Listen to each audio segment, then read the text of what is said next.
నమస్కారం. రైతుపక్షం ప్రత్యేక చర్చా కార్యక్రమానికి స్వాగతం.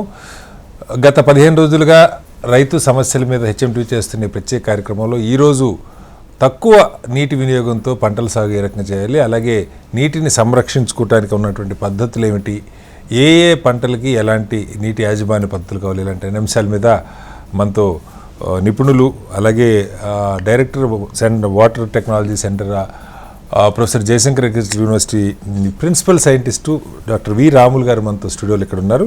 అలాగే మల్లికార్జున రెడ్డి గారు అభ్యుదయ రైతు, కరీంనగర్ జిల్లాకు చెందిన రైతు. ఆయన మొదటి నుంచి తక్కువ నీటితో పంటల సాగు ఏ రకంగా చేయాలి దాని మీద అపారమైన అనుభవం ఉన్నటువంటి మల్లికార్జున రెడ్డి గారు మనతో ఉన్నారు.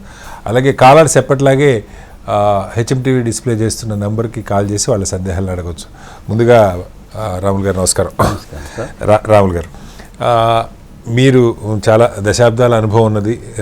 అంటే నీటి యాజమాన్య పద్ధతులు ఎలాంటి భూములకి ఏ రకమైనటువంటి తక్కువ నీటితో వ్యవసాయం చేయడానికి అవకాశం ఉంది, పంటలకి సంబంధించి కూడా ఏ ఏ పంటలు ఏ భూములకి ఫిట్ అవుతాయి, ఇలాంటి వాటి మీద అపారమైన అనుభవం ఉన్నది. చెప్పండి, మనకి తెలంగాణలో ఇప్పుడు అమలవుతున్న నీటి యాజమాన్య పద్ధతులు ఏ రకంగా ఉన్నాయి?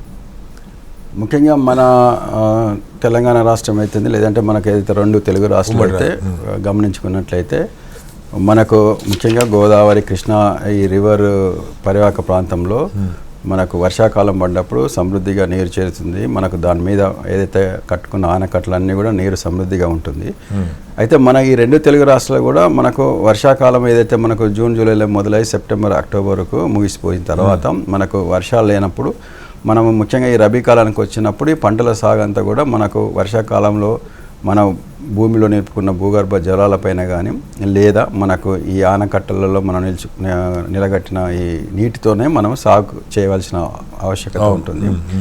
అయితే ఇప్పుడు గత నెల 15 రోజుల నుంచి చూస్తుంటే మనకు మెల్లమెల్లగా రాత్రిపూట ఉష్ణోగ్రతలు కొంచెం తగ్గినా కూడా మనకు పగటిపూట ఉష్ణోగ్రతలు పెరుగుతున్నాయి కాబట్టి పంటల యొక్క నీటి అవసరాలు కూడా క్రమంగా పెరుగుతూ వస్తున్నాయి. ఓకే, మరి ఈ పరిస్థితులలో ఇప్పుడు మనకు ఏదైతే తెలంగాణలో కానీ మనకు ఆంధ్రప్రదేశ్లో కానీ మనకు నేలలు కూడా వివిధ జిల్లాలో వివిధ రకాలుగా ఉంటాయి. వివిధ రకాలైన పంటలు రైతులు పండిస్తున్నారు. ముఖ్యంగా మనకు ఏదైతే ఈ తేలిక నేలలు అయితే ఉంటాయో, అంటే మనకు ఇసుకతో కూడుకున్న ఈ నేలలలో నీటి అవసరాలు ఎక్కువగా ఉంటాయి. అంటే దానికి నీరు మనం ఇచ్చిన కొద్దీ ఆ తేలికపాటి నేచర్ వలన నీరు ఎక్కువ భూమి లోపలి పొరలోకి వెళ్ళిపోతుంది. కాబట్టి పంటకు కావాల్సిన నీటిని ఇవ్వాలంటే మనం భూమికి ఎక్కువ మొత్తంలో నీటిని అందించాల్సిన ఆవశ్యకత ఉంటుంది.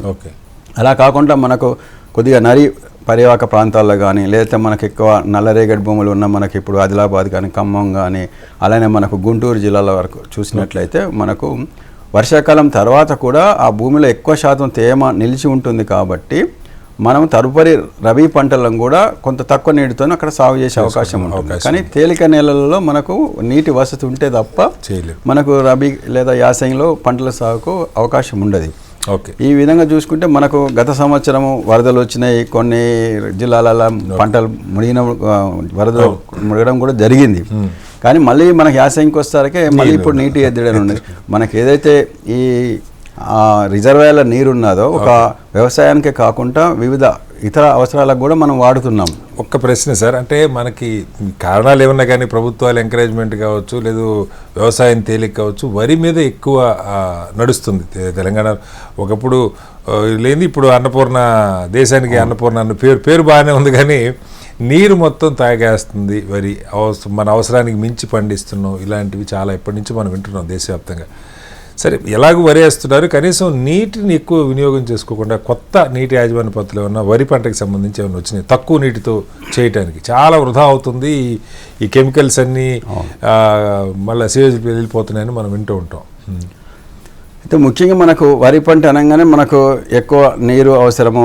దాదాపు మనకు భూమి పైన మనకు 2 నుంచి 5 అంగుళాల నీరు నిల్వ ఉంటేనే వరి పంట సాగు చేసే అవకాశం ఉంటుందనేది మనకు ఒకప్పుడు మనము చెప్పుకున్నాము.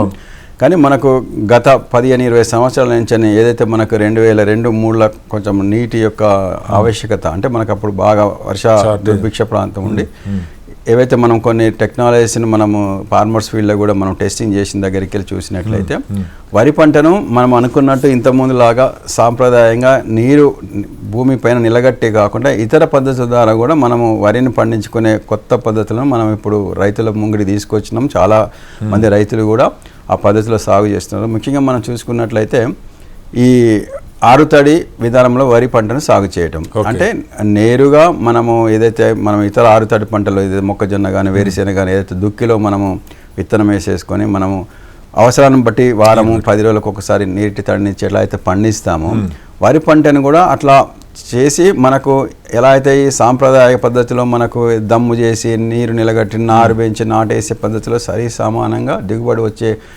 అంత టెక్నాలజీ కూడా మనం డెవలప్ చేసినాము, రైతులకు కూడా ఇచ్చాము. ఇంకా ఇదే కాకుండా మనం ఇలా దమ్ము చేసిన దాంట్లో కూడా నీటిని ఇంకా తగ్గించుకుని అంటే దాదాపు మనకు పరిశోధన ఫలితాలు ఏం చెప్తున్నాయంటే ఒక 30% వాటర్ను మనము సేవ్ చేసేయడానికి ఇప్పుడు మనకు ఆరుతడి నీటి విధానం అంటే వరి పంటలో కూడా మనం ఒకసారి ఒక 5 సెంటీమీటర్ నీరు నిలగట్టిన తర్వాత మళ్ళీ మరుసటి రోజే మళ్ళీ నీరు పెట్టకుండా ఆ 5 సెంటీమీటర్ల నీరును భూమి లోపలికి కనీసం ఒక 2 సెంటీమీటర్ల లోతు వరకు కూడా మనం దిగిన తర్వాతనే మళ్ళీ తిరిగి నేల స్వభావాన్ని బట్టి అక్కడ ఉన్న వాతావరణ పరిస్థితులను బట్టి 3 రోజులకు రావచ్చు, అది 5 రోజులకు రావచ్చు. మళ్ళీ తిరిగి మనం 5 సెంటీమీటర్ నీటిని మనం నిలగట్టుకునే పద్ధతిని కూడా మనం చాలా ఏమంటారు డిస్టిక్లలో ఈవెన్ మనకు ఏదైతే ఈ వెల్స్ కింద కూడా భూగర్భ జలాలతో మనం సాగు చేసే విధానం కూడా మనము డెమాన్స్ట్రేషన్ చేసినాం. రైతులు కూడా బాగా నీటి వినియోగం ఉంది, విద్యుత్ కూడా తక్కువ ప్రభుత్వాలు దీనికి మనం రైతులకు వాళ్ళకి కన్విన్స్ చేసుకొని వాళ్ళే తెలుసుకొని నీరుని ఎప్పుడు ఇవ్వాలని తెలుసుకోవడానికి కూడా మనం ఒక పైపును ఒక PVC పైపును ఒక 20 సెంటీమీటర్ల భూమి లోపల చిన్న చిన్న రంధ్రాలు పెట్టి పెట్టుకున్నట్లయితే ఆ రంధ్రాల ద్వారా మనకు నీరు భూమిలోని నీరు పైపులో నీరు మనకు ఈజీగా కనపడుతుంటుంది. కాబట్టి రైతు సోదరులు ఆ నీరు భూమి లోపలి పొరల్లోకి తగ్గుతుంది, అప్పుడే మళ్ళీ నీళ్ళు పెట్టుకోవచ్చు అంటాం. ఇది మనకు మామూలుగా ఏదైతే అంతర్జాతీయ వరి పరిశోధన సంస్థ ఫిలిప్పైన్స్లో వాళ్ళు కూడా ఈ టెక్నాలజీని ప్రపంచవ్యాప్తంగా దీన్ని బాగా ప్రాచుర్యం తెచ్చారు. మన తెలుగు 2 జిల్లాల్లో కూడా ఇది లార్జ్ స్కేల్లో తెచ్చాం సార్. ఓకే, మల్లికార్జున రెడ్డి గారు, మీరు చాలా కాలం నుంచి ఒక అభ్యుదయ రైతుగా ఉన్నారు. ఈ తక్కువ నీటితో పంటల సాగు మీద చాలా అనుభవం గడించారు. ఏంటంటే ఏ పంటలు పండిస్తారు, ఎలాంటి నీటి వాటర్ మేనేజ్మెంట్ పద్ధతులు అవలంబిస్తున్నారు? నమస్తే సార్. సార్ నేను ఫార్మింగ్ చేయబట్టి 10 సంవత్సరాలు అవుతుంది సార్. మాది వ్యవసాయ ఆధారిత కుటుంబమే. మేము ఒకప్పుడు కరువును చూసాం సార్. మాకు వాటర్ స్కేర్సిటీ వచ్చినప్పుడు మా నాన్నగారు ఏం చేశారంటే బావికి 20 గజాల లోతు బావి మాది. 20 గజాలకు 12 గజాలకు అడ్డబోర్లు వేయడం జరిగింది సార్. అంటే వేరే కాళ్ళ ఉన్న నీటిని మనము ఒడిసిపట్టుకోవడం, బావిలో కొడిసిపట్టుకునే పద్ధతిలో మేమేం చేసినామంటే అడ్డబోర్లు వేసుకున్నాం సార్. 4 ఇంచ్ డయాతోడి నీళ్లను ఒడిసిపట్టుకున్నాం. అక్కడ ఉన్న ఎలువను ఒక 300 ఫీట్ అడ్డబోర్ వేసుకొని 6 డైరెక్షన్ల నా బావికి 6 డైరెక్షన్ల నీళ్లను బోర్లు వేసుకొని నీటిని కలెక్ట్ చేయడం జరిగింది. సో ఆ బాధను చూసి నీటి యొక్క విషయం అవును సార్ విలువ తెలుసుకొని డ్రిప్ ఇరిగేషన్ లో వరి సాగు చేయాలని వచ్చిన కొత్తలోనే 2014లో డ్రిప్ ఇరిగేషన్ లో వరి సాగు చేయడం జరిగింది సార్. సో దానిలో నాకు ఎలకల సమస్యను, కొమ్ము పురుగు కింద ఏరు పురుగు సమస్యను అది ఉండడం వలన ఆ సమస్యను మళ్ళీ నేను వేరే విధానంలోకి చేయాలనే ఉద్దేశంలో ఏరువాక సైంటిస్టులను అప్రోచ్ అయినప్పుడు నాకు తడి పొడి పద్ధతులలో వరి సాగు విధానాన్ని నాకు చెప్పడం జరిగింది సార్. సో ఆ తడి పొడి పద్ధతిలో ఇప్పుడు సార్ గారు చెప్పినట్టు ఒక PVC పైపు తీసుకోవడం జరిగింది సార్. 6 inch pipe. సో దానికి 30 సెంటీమీటర్ల దానిలో ఆ 15 సెంటీమీటర్ల నుంచి వెళ్ళి కిందికి ఎవ్రీ ఇంచ్ ఒక హోల్ చేసుకోవడం జరిగింది సార్. పొలము ఒడ్డుకి గెట్టుకి 1 గజం లోపట దీన్ని పాతుకొని ఎక్కడి వరకు అంటే ఈ హోల్స్ వరకు పాతుకొని అంటే హోల్ కట్ట పైకి వరకు సార్ ఒక 1 ఇంచ్ వరకు పాతుకొని దీనిలో ఉన్నటువంటి మట్టిని అంతా తీసేయడం జరిగింది సార్.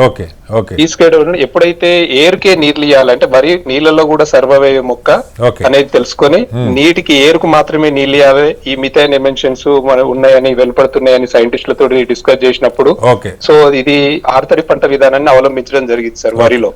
ఎప్పుడైతే 3వ హోల్ కు వాటర్ ఉన్నప్పుడు పంటకు మూస పద్ధతిలో 2 ఇంచుల నీళ్ళు ఇచ్చి మళ్ళీ మూడో హోల్ దగ్గరికి పోయినప్పుడే పోయినప్పుడు మాత్రమే నీళ్ళు ఇస్తున్నారు, కిందకి పోయినప్పుడే నీళ్ళు ఇస్తున్నారు. ఏర్ కు మాత్రమే, అంటే వరికి నీళ్ళలో కూడా సర్వే అయ్యే మొక్క సార్. సో దీన్ని ఒక సైంటిఫికల్ గా ఎవిడెన్స్ గా ప్రభుత్వానికి అగ్రికల్చర్ యూనివర్సిటీకి ఇవ్వాలనే ఉద్దేశంతో నేను ఒక 7 HP మోటార్ హార్స్ పవర్ ఉన్నటువంటి మోటార్ ని 200 లీటర్లు డ్రమ్ ఫిల్ అవ్వడానికి ఎంత టైం నింపడానికి ఎంత టైం పట్టింది. సో దీన్ని నింపిన తర్వాత నా పొలానికి మరుసటి రోజు అంటే నా నల్లరేగడి భూమిలో నేను వరి సాగు చేయడం జరుగుతుంది సార్. సో పంటను 3 రోజులకు ఒకసారి తడి ఇవ్వడం జరిగింది. దీని వలన అంటే క్రాప్ స్టార్టింగ్ నుండి end of the day crop వరకు వాటర్ మేనేజ్మెంట్ ని స్టడీ చేసి ప్రభుత్వ అగ్రికల్చర్ యూనివర్సిటీకి లెక్క చేయడం జరిగింది, చూపించడం జరిగింది సార్. సో ఒక 30% వరకు వాటర్ ని తగ్గించగలుగుతున్నారు, ఆదా చేయగలుగుతున్నారు. అవును సార్. సో దీని వల్ల ఏమైందంటే మైక్రోబియల్ యాక్టివిటీ భూమిలో ఎర్త్ వామ్స్ డెవలప్ అవ్వడము, భూమి వానపాము అనేది పైకి రావడము, భూమి గుల్లబారటము, ఎవాపరేషన్ కెమికల్స్ యొక్క ఎవాపరేషన్ లాస్ కంట్రోల్ అవ్వడము, మిథైల్ వాయువులు వెలువడడం తగ్గింది సార్. సో ఈ రకమైనటువంటి పద్ధతిని అవలంబించి చాలా మంది రైతులకు ఈ ఆరుతడి పంట విధానం మీద నా వంతుగా చాలా మంది రైతులకు చేయడం జరిగింది సార్. ఒక NGO ద్వారా మా విలేజ్ లో కూడా కొంతమంది రైతులకి ఇవి రైతులకు ఫ్రీగా ఇచ్చేసి వాటర్ మేనేజ్మెంట్ మీద అవగాహన కల్పించడం జరిగింది. రైట్ మల్లికార్జున రెడ్డి గారు, మళ్ళీ వస్తాను మీ దగ్గరికి. మనతో ఒక రైతు జగిత్యాల నుంచి రాజయ్య గారు ఫోన్ లైన్ లో ఉన్నారు. రాజయ్య గారు, మీ సమస్య అడగండి. ఇక్కడ సైంటిస్ట్ రాములు గారు ఉన్నారు, అలాగే అభ్యుదయ రైతు మల్లికార్జున రెడ్డి గారు. మీ క్వశ్చన్ ఏంటో అడగండి. శ్రీనివాసరావు గారికి, రాములు గారికి, వారికి మల్లికార్జున రెడ్డి గారికి వందనములు. నమస్తే. ఈ వరి అనగానే బాగా నీరు బాగా దున్నుతుంది కాబట్టి ఏమైనా వంగడాలు ఉన్నాయా సార్? నీరు తక్కువ వాడే వంగడాలు ఉంటే ప్లీజ్ చెప్పవలసిందే ప్రార్థిస్తున్నాను. రాజయ్య గారు, ఇప్పుడు వరి పంటలో వంగడాలు ఏదైతే మనకు తక్కువ నీటితోని పండించే దానికి పరిశోధనలు జరుగుతున్నాయి. అంటే మనకు డ్రౌట్ టాలరెన్స్ కొరకు బ్రీడింగ్ యాక్టివిటీ స్టార్ట్ అయినాయి. అంటే ఎందుకంటే ఇప్పుడు మనకు మల్లికార్జున రెడ్డి చెప్పినట్టు మనకు ఈ ఆరుతడి నేరుగా మనం దుక్కులో విచ్చుకునే వరిని పండించాలంటే మనకు ఇప్పుడు ఏదైతే మనం సాంప్రదాయంగా సాగు చేసిన రకాలు అంత సూటబుల్ కాదు. ఆ వేరు వ్యవస్థ మారిపోతుంది, భూమిలోని వాతావరణం కూడా మారిపోతుంది. కాబట్టి దానికి అనుగుణంగా మొక్క ఎదుగుదలను సృష్టించుకునే దాని నేచర్కు మనకు పరిశ్రమలు సాగుతున్నాయి. అయితే మనకు పక్క రాష్ట్రాలైన కర్ణాటకలో కానీ తర్వాత ఒడిశాలో కానీ ఏదైతే మనకి ఈ వరి పరిశోధన స్థానం ఉందో, జాతీయ వరి పరిశోధన స్థానం ఉందో, అక్కడి నుంచే కొన్ని రకాలు రిలీజ్ అయినాయి. దాన్ 2 అని, దాన్ 4 అని కొన్ని రకాలు అనగానే మన కర్ణాటక పక్క రాయచూరి ఏరియా నుంచి వచ్చాయి. కాకపోతే ఏంటంటే వాళ్ళ ఏరియాస్కు అవి టెస్ట్ చేశారు, అక్కడ బాగా నిలదొక్కుంటున్నాయి. కానీ మన ఏరియాస్కి వచ్చినప్పుడు మన వాతావరణానికి, మన సాయిల్స్కు అవి కొంచెం అడాప్ట్ కావాలి. కానీ అందుకని మన రీసెర్చ్ స్టేషన్లో కూడా ఇప్పుడు రీసెర్చ్ ఇనిషియేట్ అయింది. కాకపోతే ఏంటంటే ఇప్పుడు ఇంతకుముందులాగా మనకు 140-150 రోజుల రకాలను మనం తగ్గించేసేసి ఇప్పుడు అన్నీ కూడా మనకు 120-130 రోజుల పంట కాలంతోనే వరి రకాలను మనము విడుదలకు చేస్తున్నాం. ఇలా మనం పంట కాలాన్ని తగ్గించడం ద్వారా కూడా మనం నీటిని చాలా మంది తగ్గిస్తున్నాం. అంటే ఎన్ని రోజులు మన వరి పంట భూమిలో ఉంటుందో అన్ని రోజులు దానికి నీరు ఇవ్వాలి. కాబట్టి మనం పంట కాలాన్ని తగ్గిస్తున్నాం కానీ దిగుబడిని అంత తగ్గిపోవట్లేదు. ఇప్పుడు మనము ఒక 15-20 రోజులు మనం పంటను ముందే కోసేస్తున్నాం. ఆ 15-20 రోజులు నీరిచ్చే అంతా కూడా మనం సేవ్ చేసినట్టే. ఇప్పుడు మనం సాగు చేసుకునేదైతే ఇక మీ కూనారం రకాలు కానీ, తెలంగాణ సోన కానీ, ఇవన్నీ కూడా మనకు 120-130 రోజులకే పంటకాలం అయిపోతుంది. కాబట్టి ఇలా రకాలను ఇప్పుడు మనము దిగుబడి యొక్క పెంచడమే కాక వాటి కాల పరిమితిని కొంచెం తగ్గించి దిగుబడిని అలాగే ఉత్పాదకతను అలానే ఉంచి ఒక ప్రయత్నం జరుగుతుంది. ఇంకోటి ఏంటంటే మనకు ఇప్పుడు సాగు చేస్తున్న వరి రకాలలో కూడా కొంచెము ఈ నీరు బెట్టకు తట్టుకునే గుణాన్ని ఇవ్వడానికి కూడా రీసెర్చ్ జరుగుతుంది. ప్రస్తుతానికైతే 1-2 రకాలు ఉన్నాయి కానీ మన నేలకి సూట్ అవుతాయి లేదని. మల్లికార్జున రెడ్డి గారు, ఇంకొక ప్రశ్న. ఈ సూక్ష్మ నీటి సాగు అనగానే ఖర్చు ఎక్కువ అవుద్దని చాలా మందికి భయం ఉంది. మీరు చెప్పారు డ్రిప్ ఇరిగేషన్ కొంత ప్రయత్నం చేశాను. అయితే ప్రభుత్వాలు నిజంగా వీటికి ఒక సీరియస్, ఎందుకంటే నీరు అవసరం, దేశానికి అవసరం, నీరు ఇవ్వటానికి బోల్డ్ అంత వేల కోట్ల రూపాయలు ప్రభుత్వాలు ఖర్చు పెడుతున్నాయి. ఆ నీటిని ఎంత తక్కువ ఉపయోగించుకొని పంటలు పండిస్తే అంత దేశానికి, రైతుకి, అందరికీ లాభం. విద్యుత్ వినియోగం తగ్గుతుంది, భూ వనరులు సేవ్ అవుతాయని.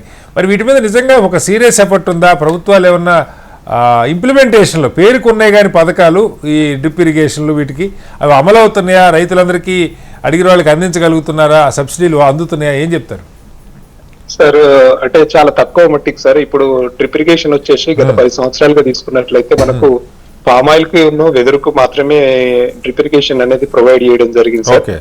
కొంత హార్టికల్చర్ క్రాప్స్ కు అంటే కూరగాయలకు సాగు చేయడానికి ఇవ్వడం జరిగింది. ఇప్పుడు ఇప్పుడు ప్రభుత్వము అన్నిటికీ ఇస్తానంటుంది. చాలా సంతోషం సార్. ఎందుకంటే ఇజ్రాయెల్ లాంటి దేశాలలో సరైనటువంటి వాతావరణం గానీ వాటర్ లేకున్నా కూడా డ్రిప్ ఇరిగేషన్ ని మనకి ఇంట్రడ్యూస్ చేసి తక్కువ వనరులతోటి నీటితోటి ఎక్కువ ప్రొడక్షన్ తీయొచ్చు అనేది ప్రూవ్ చేశారు. సో అది అన్ని పంటలకు సపోర్ట్ చేయాలి సార్. ఒక ఓన్లీ మన కూరగాయలకే కాదు, మొక్కజొన్నకు పత్తికి సాగు చేసే రైతులకి ఈ డ్రిప్ ఇరిగేషన్ ని 90% సబ్సిడీ తోటి ఇచ్చినట్లయితే ప్రభుత్వానికి కూడా కరెంటు ఇప్పుడు ఫ్రీగా ఇవ్వడం వల్ల దాని యొక్క విలువ ఎవరికి తెలియట్లేదు సార్. ఇప్పుడు దానికి అంటే ప్రభుత్వం కూడా ఒక రైతు కరెంటుని ఎంత ఇస్తున్నది అనేది మోటార్లకు మీటర్లు పెట్టి, బాబు నీకింత సబ్సిడీ, ప్రభుత్వ సహజ వనరులను కరిగిపోతున్నాయి. ఎందుకంటే సార్ బాధాకరమైనటువంటి విషయం ఏంటంటే మనకు ఫ్రీగా ఇవ్వడం వల్ల దాని యొక్క విలువ తెలుస్తలేదు సార్. ఇప్పుడు మోటార్లు మునుగుతాయని చెప్పి మోటార్లు కూడా వర్షాలు పడుతున్నా కూడా మోటార్లు రన్ చేస్తూ ఉంటారు సార్.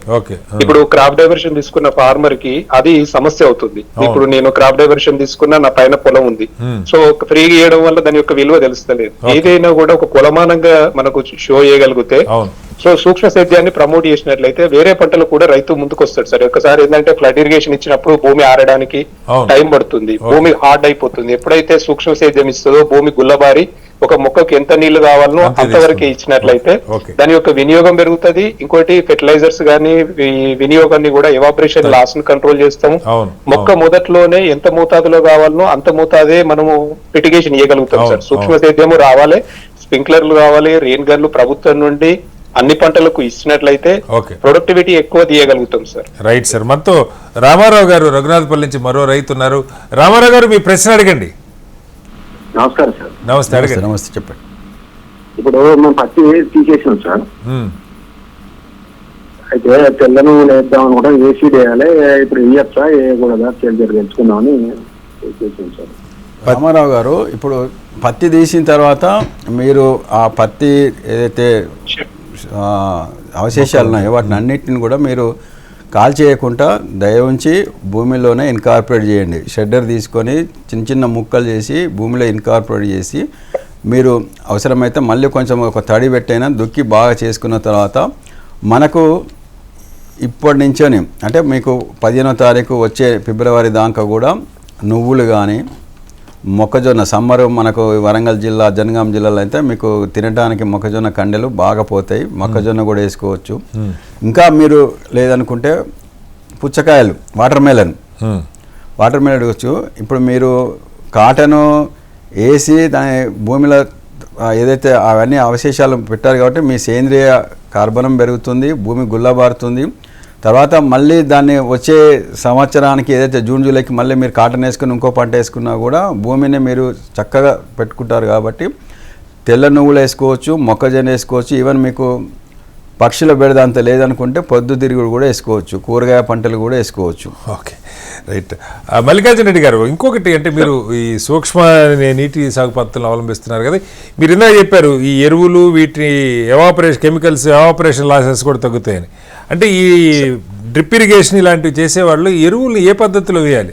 మామూలుగా చేసే వ్యవసాయానికి డ్రిప్ ఇరిగేషన్ ఇలాంటి వాడేదానిలో ఎరువుల వాడకంలో ఎలాంటి తేడాలు, జాగ్రత్తలు తీసుకోవాలి? వాటర్ సాలబుల్ మనకు ఫెర్టిలైజర్స్ అవైలబుల్ ఉన్నాయి సార్ మార్కెట్ లో. సో దీని వలన పెట్టుబడి భారం చాలా వరకు తగ్గుతుంది సార్ రైతుకి. సో ఎంత మోతాదులు అంటే ఇప్పుడు ఒక మొక్క మొదట్లోనే ఎంత మోతాదు, 1 kg 1 acre కి సరిపోతుంది సార్. సో అట్లాంటి మందుల్ని నీటిలో కరిగించి వెంచురీ అనే మార్గం ద్వారా మొక్క మొదట్లోనే ఇవ్వడం వలన మనకు ఫెర్టిలైజర్ ఎవాపరేషన్ లాస్ తగ్గుతుంది, కంటామినేషన్, సాయిల్ కంటామినేషన్ కూడా తగ్గుతుంది. ఎక్కడైతే మొక్క మొదట్లోనే న్యూట్రిషన్స్, స్థూల సూటి ఎరువులు అవసరమో మొక్క మొదట్లోనే నైట్రోజన్, భాస్వరం, పొటాషియం అక్కడికి వెళ్ళడం వలన ఎవాపరేషన్ లాస్ కూడా కంట్రోల్ తక్కువ అవుతుంది. సో భూమి ఎప్పుడూ కూడా సార్ ఒక బిందు పడడం వల్ల భూమి గుల్లబారినట్టు ఉంటుంది. ఎప్పుడైతే మనం ఫ్లడ్ ఇరిగేషన్ ఇస్తామో అప్పుడు భూమికి హార్డ్ అయిపోవడం జరుగుతుంది. ఇంకోటి కలుపు సమస్య ఎక్కువ అవుతుంది సార్. ఇప్పుడు కూలీల కొరత ఉంది, ఫార్మ్ మెకనైజేషన్ కొరత ఉంది. సో దీని వల్ల ఇప్పుడు ఏంటంటే ఎప్పుడైతే డ్రిప్ ఇరిగేషన్ అన్ని పంటలకు సపోర్ట్ ఇచ్చినట్లయితే కరెంటు వినియోగం కూడా చాలా మనకు ఒక 90%, 1 ఎకరం వాటర్ తోటి 5 ఎకరాల 4 నుండి 5 ఎకరాల ఆరుతడి పంటలు పండించుకోవచ్చు సార్. ప్రభుత్వం దగ్గర లెక్కలు ఉన్నాయి. ఒకప్పుడు కృషి మాగాని అని ఉన్నాం. సో ఇప్పుడు వరి ఇరిగేషన్లు ప్రభుత్వం గొప్ప కోసము ఈ ప్రాజెక్టులు కట్టి అంతా నీళ్ళు ఇచ్చి పొలానికి క్రాప్ డైవర్షన్ చేసి ఒక వరి గోధుమలు తప్ప వేరే పంటలు ఏవీ లేవు సార్. ఒకప్పుడు అన్ని పంటలు ఉండే, ఇప్పుడు ఏ పంటలు లేకుండా పప్పు దినుసులను ఇంపోర్ట్ చేసుకుంటున్నాం, నూనె గింజలను ఇంపోర్ట్ చేసుకుంటున్నాం. ఇప్పుడు నూనె గింజలు 90,000 కోట్లను దిగుమతి చేసుకుంటున్నాం అని పామాయిల్ మొదట పెట్టడం జరిగింది. సో నూనె గింజల మీద కూడా పరిశోధన జరిగి ఎక్కువ ఈలింగ్స్ వచ్చేటటువంటి వంగడాలను రైతుకి దాని మీద అవగాహన కల్పించినట్లయితే, సూక్ష్మ సేద్యము ఇట్లాంటి రెయిన్ గానీ స్ప్రింక్లర్లు ఇచ్చినట్లయితే, ఫార్మ్ మెకనైజేషన్ కల్పించినట్లయితే వ్యవసాయం సులభతరం అవుతుంది సార్. కొత్త తరము వ్యవసాయంలోకి రావాలంటే కష్టపడే తత్వం నుండి సులభతరం వ్యవసాయం వచ్చినట్లయితేనే ఇప్పుడు అమెరికా అభివృద్ధి చెందినటువంటి దేశాలు 100 ఎకరాలు ఒక రైతు 100 ఎకరాలు చేయగలుగుతారు. సో 5 ఎకరాల రైతు కూడా వ్యవసాయాన్ని వదిలేయకుండా ఉండాలి అంటే ఈ బిందు సేద్యము ఇచ్చినట్లయితే ఫెర్టిగేషన్ కలుపు సమస్య తగ్గించుకుంటాం, మల్చింగ్ చేసుకుని ఎవరైతే మొక్కకు ఎంత మోతాదులో నీళ్ళు ఇవ్వాలనో ఆ రైతు అక్కడ ఉండి నీళ్లు కట్టవలసిన అవసరం ఉండదు సార్, మొక్కకి ఇవ్వగలుగుతాం. సో ఇంకొకటి ఏంటంటే మేము చేస్తున్నటువంటి పద్ధతులు సార్, నేను వాటర్ ని సార్ ఒక నిండు కుండలాగా చేశాను సార్ నా బావిని. సో చంద్రబాబు నాయుడు గారి హయాంలో మాకు బావికి పైపులు ఇవ్వడం జరిగింది సార్, 4 ఇంచుల పైపులు ఇవ్వడం జరిగింది. సో ఆ పైపులు నేను ఇట్లా ఈ మార్గం ద్వారా బావికి మన రింగ్స్ వేసుకొని పడ్డ వర్షం నీటిని బావిలో చేసుకోవడం వల్ల సార్ బావిలో కూడా అజుర్లాలు గ్రో చేయడం జరుగుతుంది సార్. దానిలో చేపల పెంపకాన్ని పెంచడం జరుగుతుంది. సో దీని వల్ల ఏమవుతుందంటే ఎవాపరేషన్ లాస్, అజుర్లో పైన పొరలాగా ఉండడం వల్ల పొలంలో కూడా జల్లుకోవడం వల్ల ఏమవుతుందంటే ఎవాపరేషన్ లాస్ అనేది కంట్రోల్ అవుతుంది సార్. ఇప్పుడు నిండు కుండలా ఉండడం వలన నా భూమికి అడ్డబోర్లు వేయడం వల్ల చుట్టుపక్కల వాటర్ గ్రౌండ్ వాటర్ కూడా పెరిగింది సార్. ఓకే రైట్ సార్, మళ్ళీ వస్తాను మీ దగ్గరికి. ఒకసారి మనతో సంతోష్ గారు మరొక రైతు ఆదిలాబాద్ నుంచి ఫోన్ లైన్ లో ఉన్నారు. సంతోష్ గారు మీ క్వశ్చన్ అడగండి, ఇక్కడ వ్యవసాయ శాస్త్రవేత్తలు నిపుణులు ఉన్నారు, చెప్తారు. నమస్కారం సార్, శ్రీనివాస్ గారు. నమస్తే, అడగండి. నమస్కారం, చెప్పండి సార్. అక్కడ అబ్దుల్లా రైతులు కదా సార్, ఆయనకు ఒక నేను ప్రశ్న వేస్తున్నాను, అడగండి. సార్ ఆదిలాబాద్ లో ఎక్కువ పత్తి పండిస్తారు సార్, భూమి చాలా వీక్ అయిపోయింది సార్. ఆరుతడి పంటలు అంటే ఏ రకాల పంటలు అంటే ఆరుతడి పంటలు అంటారు, కొద్దిగా తెలియజేస్తారా? ఓకే, మల్లికార్జున రెడ్డి గారు చెప్పండి. ఏ పంటలు వేయాలి? భూమి గుల్లబారాలంటే కూడా ఎలాంటి పంటలు వేయాలనేది ఒక ప్రశ్న. భూమి గుల్లబారాలంటే మోనోక్రాప్ విధానం నుండి క్రాప్ డైవర్షన్ చేయాలి సార్. ఏ రకంగా అంటే ఇప్పుడు ఆదిలాబాద్ లో పత్తి పండిస్తా అంటున్నారు. ఇప్పుడు ప్రభుత్వం కూడా ఐడెంటిటీ విధానంలో పత్తిని ప్రమోట్ చేస్తుంది సార్. ఎకరానికి మనం 6,500 మొక్కల నుండి 8,500 మొక్కలు పత్తి సాగు చేస్తాం సార్ మామూలుగా. సో దాని విశ్లేషణలో ఐడెంటిటీ విధానంలో ఎకరానికి 35,000 మొక్కలు అంటే మొక్కజొన్న పెట్టుకున్నట్లు పత్తి పెట్టుకొని డిసెంబర్ లోపే హార్వెస్టింగ్ అయిపోవాలి సార్. అంటే మనకు గులాబీ రంగు లద్దె పురుగు అనేది మనకు ప్రధాన సమస్య కాబట్టి డిసెంబర్ తర్వాత అది మల్టిప్లై అవ్వడానికి ఆస్కారం ఉంది కాబట్టి డిసెంబర్ లోనే దాన్ని ఎన్కార్పొరేట్ చేసి పంట తీసేసుకొని పంటను ఎక్కువ పెరగకుండా ఐడెంటిటీ ఉండడం వల్ల దాని గ్రోత్ ను ఆపి ఒక చెట్టుకి 10 కాయలే వస్తాయి సార్. 10 కాయలు నుండి 12 క్వింటాల దిగుబడి తీస్తున్నారు సార్ ఇది. సో దీని వల్ల ఏంటంటే కొత్త గంగడాలను వాడుతూ దాన్ని ఎన్కార్పొరేట్ చేసి పంట తీసుకొని వెంటనే దాని తర్వాత పంట మార్పిడి నూనె గింజలు పెట్టుకున్నట్లయితే ఇప్పుడు శ్వేత గానీ 1020 రకాలు గాని పెట్టుకున్నట్లయితే మనకు ఎకరానికి మినిమం 2 క్వింటాల నువ్వులు వస్తాయి. లేదు అనుకుంటే ఒకవేళ వాటర్ సోర్స్ ఉన్నట్లయితే మొక్కజొన్నలు సాగు చేసుకోవచ్చు సార్. ఎప్పుడైతే పంట మార్పిడి విధానము ఉంటుందో నెక్స్ట్ వచ్చే పంటకు భూమిలో ఉన్నటువంటి పోషకాలన్నీ కూడా బ్యాలెన్స్ అవుతాయి. ఒక్కొక్క ఏరు వ్యవస్థ దగ్గర ఒక్కొక్క సూక్ష్మజీవ వైవిధ్యం ఉంటుంది సార్. సో మనం ఒక్క క్రాప్ పంట విధానాన్ని ఉండడం వలన ఆ సూక్ష్మజీవ వైవిధ్యాన్ని ఖరాబ్ చేస్తున్నాం. అందుకే వర్షాకాలంలో నవధాన్యాలను పొలంలో అలుపుకొని దున్నమంటారు. దాని వల్ల ఏమవుతుంది అంటే ఒక్కొక్క ఏరు వ్యవస్థ నూనె గింజలు పప్పు దినుసులతో పాటు ఏకదళం ద్విదళ జలాతి బిందాలను కూడా డమల్కన్ అనే పద్ధతి ద్వారా భూమిలో పెంచి గ్రో చేసి దానిని దున్నడం వలన అది పచ్చి రొట్టెలు. అవును, వెల్కమ్ బ్యాక్ టు రైతు పక్షం. ఎస్ రాములు గారు, ఇందాక మల్లికార్జున రెడ్డి గారు చెప్పారు ప్రభుత్వాలు ఈ డ్రిప్ ఇరిగేషన్ ఏదో మన పామాయిల్ లేదంటే బ్యాంబూ వీటికి తప్పితే మిగతా వాటికి ఇవ్వట్లేదు. అది ఇచ్చినట్టుగా అయితే 90% దాకా మనం బాగా తక్కువ సబ్సిడీ మీద ఇస్తే చేయొచ్చని. నిజంగా అంటే మీరు ప్రభుత్వంలో ఉన్నారు, ఈ మైక్రో ఇరిగేషన్ సంబంధించినటువంటి కమిటీల్లో కూడా మీరు చాలా కీలకంగా వ్యవహరిస్తూ ఉంటారు. ఏ పద్ధతులు ఉన్నాయి? రైతులు వీటిని అంటే చాలామంది రైతులు వీటి మీద అవగాహన కూడా ఉండదు. వాటిని క్లెయిమ్ చేసుకోవాలంటే రైతులు ఎవరిని అప్రోచ్ కావాలి? ఎలాంటి వాటికి నిజంగా ప్రభుత్వ పథకాలు ఉన్నాయి? ముఖ్యంగా మనకి ఇప్పుడు ఈ తెలంగాణ గవర్నమెంట్ అయినా కూడా ఏపీ గవర్నమెంట్ అయినా కూడా ఈ సూక్ష్మ నీటిపారుదల పథకాన్ని హార్టికల్చర్ డిపార్ట్మెంట్ ద్వారా ఇంప్లిమెంటేషన్ అవుతుంది. అంటే ఒక హార్టికల్చర్ పంటలకనే కాదు, ఇవి ఉద్యాన పంటలకనే కాదు, ఈవెన్ మనకు మొదట ఈ మైక్రో ఇరిగేషన్ లేదా సూక్ష్మ సేద్యం అనేది ఆ ఉద్యాన పంటలకనే వచ్చేది. కానీ ఓవర్ ది పీరియడ్ మనం దాన్ని మనకు వ్యవసాయ పంటలకు అంతే ధాన్య పంటలకు కూడా మనము ఇప్పటి వరకు అయితే మనకు రైస్కు ఇంకా మనం సబ్సిడీ కింద తీసుకురాలేదు ఈ పథకంలో. కాకపోతే మిగతా అన్ని వ్యవసాయ పంటలకు కూడా మనం ఈ సూక్ష్మ నీటి పద్ధతిని ప్రభుత్వ పరంగా పథకాలలో మనం జోడించినాము. అయితే ఇంతకుముందు మల్లికార్జున రెడ్డి చెప్పినట్టు గత ఒక 5-6 సంవత్సరాల నుంచి ఇలాంటి వాటికి ఇస్తారు చెప్పినట్టు కొంచెం గవర్నమెంట్ నుంచని ఏదైతే ఈ ఫండ్స్ ఫ్లో కొంచెం తక్కువ ఉండటం వల్ల ఎక్కువ కాన్సన్ట్రేషన్ వారు అన్నట్టు స్పెషల్ మిషన్స్ ఈ బ్యాంబో ప్లాంటేషన్స్ తర్వాత ఆయిల్ పామ్ ప్లాంటేషన్ మీద ఉండి ఎక్కువ మొత్తంలో నిధులను అటువైపు ఖర్చు పెట్టారు. అయితే ఈ సంవత్సరము గవర్నమెంట్లో నేను కూడా అలా ప్యానల్ మెంబర్లు ఉన్నాను కాబట్టి కొంచెం బడ్జెట్ అలొకేషన్ అయింది. ఇప్పుడు తెలంగాణ గవర్నమెంట్లో అయితే అప్లికేషన్స్ తీసుకుంటున్నారు. ఇప్పుడు వ్యవసాయ పంటలకు కూడా మనకు సబ్సిడీ కింద schedule caste schedule try farmers అయితే వాళ్ళకి 100% సబ్సిడీ కింద సిస్టమ్ ఇస్తారు. అయితే వాళ్ళు చేయవలసింది ఏంటంటే వాళ్ళ దగ్గరలో ఉన్న వాళ్ళ వ్యవసాయ అధికారిని కానీ లేదా ఉద్యాన అధికారిని కానీ కలిస్తే వాళ్లకు ఏమేమి చేయాలంటే మొత్తం ఇంతకుముందులాగా వెళ్ళేసేసి పేపర్స్ ఫిల్ చేసి ఇవ్వడం కాకుండా అంతా ఇది ఆన్లైన్ పోర్టల్ కింద తీసుకొచ్చారు. కాబట్టి టు హ్యావ్ ఎ ట్రాన్స్పరెన్సీ కింద వాళ్ళ యొక్క ఆధార్ కార్డు, వాళ్ళ యొక్క పట్టాదారు పాస్ పుస్తకము, తర్వాత వాళ్ళ సర్వే నెంబర్ అవి తీసుకొని ఆ పోర్టల్ కనుక మనకి ఇస్తే తాను ఒకవేళ ఫార్మరు ఇవాళ అందరికీ కూడా స్మార్ట్ ఫోన్స్ తనంతా కూడా తాను కూడా లాగిన్ అయితే వాళ్ళకు ఒక 2-3 ఓటీపీస్ వస్తాయి. దాని నుంచి వాళ్ళకి లాగిన్ అవ్వచ్చు. పోర్టల్ TGMIP పోర్టల్ ఉంటుంది, అది గవర్నమెంట్ ఆఫ్ ఇండియా మొత్తం కంట్రీ వైడ్ ఇచ్చారు. లేదా మనకు దగ్గరలో ఉన్న మనకి ఇప్పుడు ఈ మీ సేవ కానీ వాళ్ళ దగ్గర పోయినా కూడా వాళ్ళు హెల్ప్ చేస్తారు. చేసినది ఒకసారి మనం వేసిన తర్వాత అతను ఏదైతే రిజిస్టర్ అవుతాడో దాని ప్రకారం అక్కడ ఉన్న వ్యవసాయ అధికారి కానీ హార్టికల్చర్ ఆఫీసర్ కానీ ఏదైతే ఆ రీజియన్కు ఎంపానల్ అయిన కంపెనీస్కి ఇది మెసేజ్ పోతే వాళ్ళు ఒకవేళ సబ్సిడీ ప్యాటర్న్ కింద అతను ఒకవేళ SC/STs కాకుండా వేరే ఫార్మర్స్కి అయితే మనం 90% సబ్సిడీ కింద ఇస్తారు. మ్యాక్సిమం మనము 5 hectares నాట్ ఎక్సీడింగ్ 5 hectares వరకు ఇస్తారు. అది కూడా చాలా మట్టుకు మేము ఆ ప్యానెల్ మీటింగ్నప్పుడు ఏంటంటే ఒకసారి రైతు ఒక 5 ఎకరాలకు ఆప్ట్ చేసి మళ్ళీ ఇంకొక 1 year తర్వాత ఇంకో అంటే అది పోర్టల్ తీసుకుంటుంది. దానికి ఇప్పటివరకు అయితే అడ్మినిస్ట్రేటివ్ వాళ్ళ ఇష్యూ ఉంది అది. బట్ ఒకటేసారి అతను 12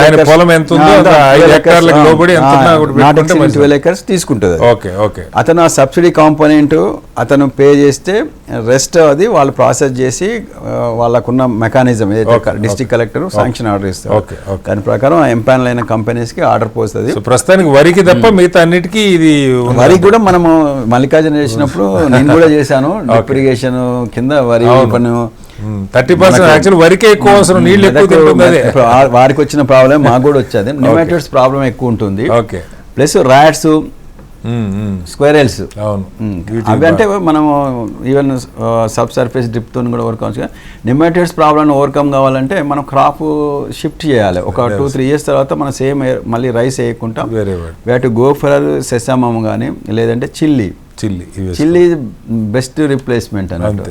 దానివల్ల ఏదైతే ఆ రూట్ ఎగ్జిక్యూటెంట్స్ ఉంటుందో కొంచెం నెమాటోడ్ ప్రాబ్లం కొంచెం తగ్గుతుంది. అంటే చాలా ఏరియాస్లో కూడా ఇది సేమ్ ప్రాబ్లం, అది రికరింగ్ ప్రాబ్లం. అది దాన్ని అదొకటి. నెక్స్ట్ ఈ సబ్సిడీ మనకి కాలర్ కూడా ఉన్నారు. నరసింహారెడ్డి గారిని యాదాద్రి నుంచి మరో రైతు ఉన్నారు, ఆయన కోసం. నరసింహారెడ్డి గారు మీ సమస్య ఏంటి అడగండి. ఇక్కడ వ్యవసాయ రంగ నిపుణులు ఉన్నారు, సమాధానం చెప్తారు. నరసింహారెడ్డి గారు అడగండి. సార్ నమస్కారం సార్. నమస్తే సార్. రాములు సార్ నమస్కారం సార్. నమస్తే చెప్పండి. మొన్న January 3rd నుంచి 9th వరకు మన శిక్షణ తరగతి విన్నాం సార్. WTC ట్రైనింగ్ అయ్యారా? Very good. అవును సార్. సూక్ష్మ సేద్యం మీద మీరు మైక్రో ఇరిగేషన్ మీరే చెప్పినాం కదా, సూక్ష్మ సేద్యం మీరే చెప్పినాం కదా మీకు. ఓకే చెప్పండి. అవును సార్. అయితే ఇప్పుడు రైతులకు డ్రిప్ మీరు ఇచ్చే పరికరాల మీద మాకు రైతులకు అంటే చాలా మందికి సోదర రైతులకు ఏమవుతుందంటే దాని మీద అవగాహన లేక అది వాడడంలో ఇబ్బందులు ఎదుర్కొంటారు. దాని మీద చాలా మందికి మీరు వాళ్ళను అవగాహన కల్పించి అది వాడే పద్ధతులను కొంత నేర్పిస్తే రైతులకు ఉపయోగంగా ఉంటుంది. అది ఇప్పుడు మేము యూనివర్సిటీ తరఫున కొంచెం ఎఫర్ట్ చేస్తున్నాము. మాకున్న వనరుల ప్రకారము, అంటే మేము మాస్ ఎత్తున 100 కొద్ది ఫార్మర్స్ చేయకపోయినా కూడా మేము ఎవ్రీ ఇయర్ అయితే ఒక 2-3 ట్రైనింగ్స్ ప్రోగ్రామ్ చేస్తున్నాం. ఒక 60-70 మందిని అయితే మేము ఈ మా దగ్గర ఎవరైతే శిక్షణ తీసుకుంటారో మేము 5 నుంచి 7 రోజులు ఇస్తున్నాం. కాబట్టి వాళ్ళు తిరిగి వాళ్ళ విలేజ్లలో అలా ఎవరైతే రైతులు అలా డ్రిప్ ఇరిగేషన్ కానీ స్ప్రింక్లర్ ఇరిగేషన్ అది ఒక ఆలోచనతో మేము ఇస్తున్నాం. అయితే మొన్న జరిగిన ఈ ఏదైతే సమీక్ష సమావేశాలు ఉంటుందో హార్టికల్చర్ డిపార్ట్మెంట్లో నేను కూడా అన్నాను కాబట్టి వాళ్ళకు కూడా మేము సజెస్ట్ చేసాము. ఏదైనా ఈ మాస్ అవేర్నెస్ కొరకు వాళ్ళ డిపార్ట్మెంట్ నుంచే ఏమన్నా ప్రోగ్రామ్ చేస్తే మా దగ్గర ఉన్న యూనివర్సిటీ సైంటిస్టులు మా కేవీకేలు ఉన్నాయి కాబట్టి వాళ్ళకు అంటే ప్రతి ఫార్మర్ హైదరాబాద్ తీసుకొచ్చి వాళ్ళకి ట్రైనింగ్ ఇవ్వాలంటే ఖర్చుతో కూడుకున్న పని. ప్లస్ రైతులు కూడా 5-6 రోజులు వాళ్ళ సొంత పనులను వదిలేసేసి వచ్చి మా దగ్గర ఉండి కొంచెం ఆ ప్రాబ్లమ్స్ మేము ఫేస్ అవుతున్నాం కాబట్టి అందుకని మేము అట్లీస్ట్ 2 or 3 days వాళ్ళకు గవర్నమెంట్ కనుక ఏదైనా ఒక ప్రోగ్రామ్ చేసి ఇస్తే మేము సజెషన్ అయితే చేసాం. మీరు అనేది కరెక్టే. రైతులకు ఇప్పుడు మల్లికార్జున రెడ్డి చెప్పినట్టు కూడా సిస్టమ్ ఇచ్చేసేసి కంపెనీస్ వెళ్ళిపోతున్నారు. ఆ తర్వాత ఆ సిస్టమ్ సెవరల్ ప్రాబ్లమ్స్ వస్తాయి, మనకు లాగ్ అవుతాయి. ఈవెన్ ఫెర్టిగేషన్ షెడ్యూల్ చేయడం తెలియదు. అక్కడ వెంచూరి కొంతమంది ఇస్తున్నారు, కొంతమంది ఇవ్వరు. కాబట్టి ఏదైతే మనం ఈ సూక్ష్మ పథకం యొక్క పూర్తి ఫలితాలను రైతులు లాస్ట్కి ఒక స్టేజ్కి ఏమొస్తుందంటే వాళ్ళు ఇది పని చేయట్లేదు, అక్కడ తడవట్లేదు, నీళ్ళు తక్కువ పడుతున్నాయని చెప్పేసి మళ్ళీ వెనక చుట్టేసి పెట్టే పరిస్థితి కూడా వస్తుంది. కాబట్టి కొంచెము ట్రైనింగ్ రైతులకు కల్పించడానికి యూనివర్సిటీ తరఫున అయితే మేము చేస్తున్నాము కొంచెం ప్రయత్నం. కానీ ఒక ప్రశ్న సార్ మీకంటే, ఇప్పుడు మొన్న నాకు కొన్ని స్వచ్ఛంద సంస్థల వాళ్ళు సిఎస్ఆర్ కింద ఫండ్స్ని దీనికి వాడుకుంటున్నారు చాలా చాలా కార్యక్రమాలు. ఇప్పుడు అధికారికంగా ప్రభుత్వ సంస్థ ఇది అగ్రికల్చర్ యూనివర్సిటీ. సో ఎందుకు మనం సిఎస్ఆర్ ఫండ్స్ని కొంత ట్యాప్ చేసుకునే ప్రయత్నం, స్వచ్ఛందంగా అవకాశాలు ప్రయత్నించకూడదు? అది కూడా ఒక ఎఫర్ట్ చేస్తున్నాం సార్. సిఎస్ఆర్ నుంచి కానీ ఎవరైనా ఎన్జిఓస్ నుంచి కానీ రైతులను తీసుకొస్తే మేము ఈవెన్ ఫార్మర్స్ ప్రొడ్యూసర్ గ్రూప్ నుంచి కూడా వస్తే మేము చెప్తున్నాము. ఓకే. అయితే సిఎస్ఆర్ గ్రూప్స్ వాళ్ళు ఏంటంటే ఏదైనా ఒక ప్రాజెక్ట్ మోడ్లో వాళ్ళ ఏదైతే డిస్టిక్లో ఉంటారో వాళ్ళ టైఅప్తో ఉంటే మేము చేయగలం. వాళ్ళు మాకు డబ్బులు ఇస్తే మేము విలేజ్లోకి పోయి చేయాలంటే మాకు అంత నెట్వర్క్ ఉండదు. వాళ్ళు డిపార్ట్మెంట్తో చేసి ఉంటే టెక్నికల్ సపోర్ట్ విల్ గివ్. ఇప్పుడు మా స్టాఫ్ చాలా తక్కువ లిమిటెడ్ ఉంటారు, 3-4 సైంటిస్టులే ఉంటారు యూనిట్లో. కాబట్టి టెక్నికల్ సపోర్ట్ వాళ్ళకి కావాల్సిన నాలెడ్జ్ మేము ఇవ్వగలం. కానీ ప్రతి రైతు ప్రతి విలేజ్కి మల్టిప్లై చేయాలంటే కొంచెం మాకు డిపార్ట్మెంట్ ఇప్పుడైతే డిస్కషన్ ఇనిషియేట్ అయింది. ఈ సంవత్సరం మల్లికార్జున రెడ్డికి తెలిసినప్పుడు మల్లికార్జున రెడ్డి గారు లాంటి వాళ్ళని మీరు వాడుకోవచ్చు కూడా చక్కగా. ప్రభుత్వం సంస్థల నుంచి ఆయన చాలా ఉత్సాహంగా ఉన్నారు. అలాగే మల్లికార్జున రెడ్డి గారు ఇంకొక కీలకమైన అంశం, ఈ ఆరుతడి పంటల గురించి చాలా మంది రైతులకి ఒక ఆలోచన ఉంది. కానీ ఏమేమి, ఇందాక కూడా ఎవరో కాల్ అడిగారు, ఏమేమి పంటలు ఆరుతడి పంటల కింద వస్తాయి, ఏమేమి పంటలు ఎప్పుడు పెట్టుకోవాలి, ఎలాంటి భూముల్లో పెట్టుకోవాలి, ఇలాంటి క్వశ్చన్లు కూడా ఉంటాయి. ఏం చెప్తారు సార్? అన్ని పంటలు కూడా అన్ని నోయళ్లకు సూక్ష్మ సేద్యం ఉన్నట్లయితే అనుకూలమే సార్. Okay okay. నల్లరేగడి భూములైనా, ఎర్రనేల భూమి అయినా, ఇసుక నేలలైనా కూడా బిందు సేద్యం అనేది ఉండి మల్చింగ్ చేసుకున్నట్లయితే దానిలో వచ్చేసి వాటర్ మిలోన్ సాగు చేసుకోవచ్చు, మొక్కజొన్న సాగు చేసుకోవచ్చు, జంటసాల పద్ధతిలో పత్తి సాగు చేసుకోవచ్చు, పసుపు సాగు చేసుకోవచ్చు. సో ఇట్లాంటి పంటలు అన్ని కూడా మనకు బిందు సేద్యం అనేది చేసుకున్నట్లయితే మోర్ ఈలింగ్ సార్, మామూలు పంట పండించిన దానికంటే కూడా ఎక్కువ ఈలింగ్స్ ని తీసుకురాగలుగుతాం. ఎందుకు అంటే సార్, మేము ఇప్పుడు వరిలో చాలా మంది రైతులు ఎదుర్కొంటున్నటువంటి సమస్య, ఎక్కువ నీళ్లు పెట్టడం వలన భూమిని బాగా దున్నడం జరుగుతుంది సార్. ఎందుకు దున్నడం అంటున్నారంటే, ఎక్కువ దున్నడం వలన భూమి నీళ్లను ఇనికే శక్తిని కోల్పోతుంది సార్. సాయిల్ స్ట్రక్చర్ కూడా ఉష్క రేణువులు, మట్టి రేణువులతో కలిపి ఉండవలసినటువంటి స్ట్రక్చర్ ని మనము రోటావీటర్స్ అనే పరికరాలను వాడి భూమిని బాగా హార్డ్ చేసి భూమిని నీళ్ళని ఇనుకోకుండా చేస్తున్నాం. మన పొలంలో పడ్డ వర్షం నీళ్లు గాని కొట్టుకపోయి బయటకు వెళ్ళిపోతున్నాయి. సో దీని వల్ల ఏమవుతుంది, పైన ఎరెక్షన్స్ గురి అవుతుంది. దానికి నేనేం చేశానంటే సార్, SRT మెథడ్, సుగుణ రీజనరేటివ్ మెథడ్ అనేది దాన్ని చంద్రశేఖర్ సార్ వారి యొక్క ఆధ్వర్యంలో KVK యొక్క కృషి విజ్ఞాన కేంద్రం వాళ్ళ సహకారంతో ఒక 30 గుంటలు విస్తీర్ణంలో భూమిని దున్నకుండా వ్యవసాయం చేయడం జరుగుతుంది సార్. సో ఏదంటే ట్రాక్టర్ అంత వెడల్పులో బోజ మీద ఒక 100 సెంటీమీటర్ల బోజ మీద విత్తనం పెట్టి వర్షాకాలంలో వరి సాగు చేయడం. ఎందుకంటే వర్షాకాలంలో హెవీ రెయిన్స్ ఉండడం వల్ల వేరే పంటలకు, ఎందుకంటే భోజ పద్ధతిలో ఉండడం వల్ల ఏమైతుందంటే సార్, నీళ్ళని ఇనుకుతుంది మొక్క. నీళ్ళని తీసుకొని ఒకసారి కాలంలో నీళ్ళు ఇచ్చి వరికి మళ్ళీ మానేయడం. సో దీని వలన ఏమవుతుంది, ఒకసారి దున్నిన తర్వాత మొత్తం పంట హార్వెస్ట్ అయిన తర్వాత దాన్ని కోసేసి దాని యొక్క మళ్ళీ కొయ్యకాలను దున్నుడు లేదు సార్, మళ్ళీ దాని మీద కలుపు మందు స్ప్రే చేసి దానిలోనే డీగ్రేడ్ అయిపోయాడు, డీకంపోజ్ చేసి దానిలో ఇంకో పంట పెట్టుకోవడం.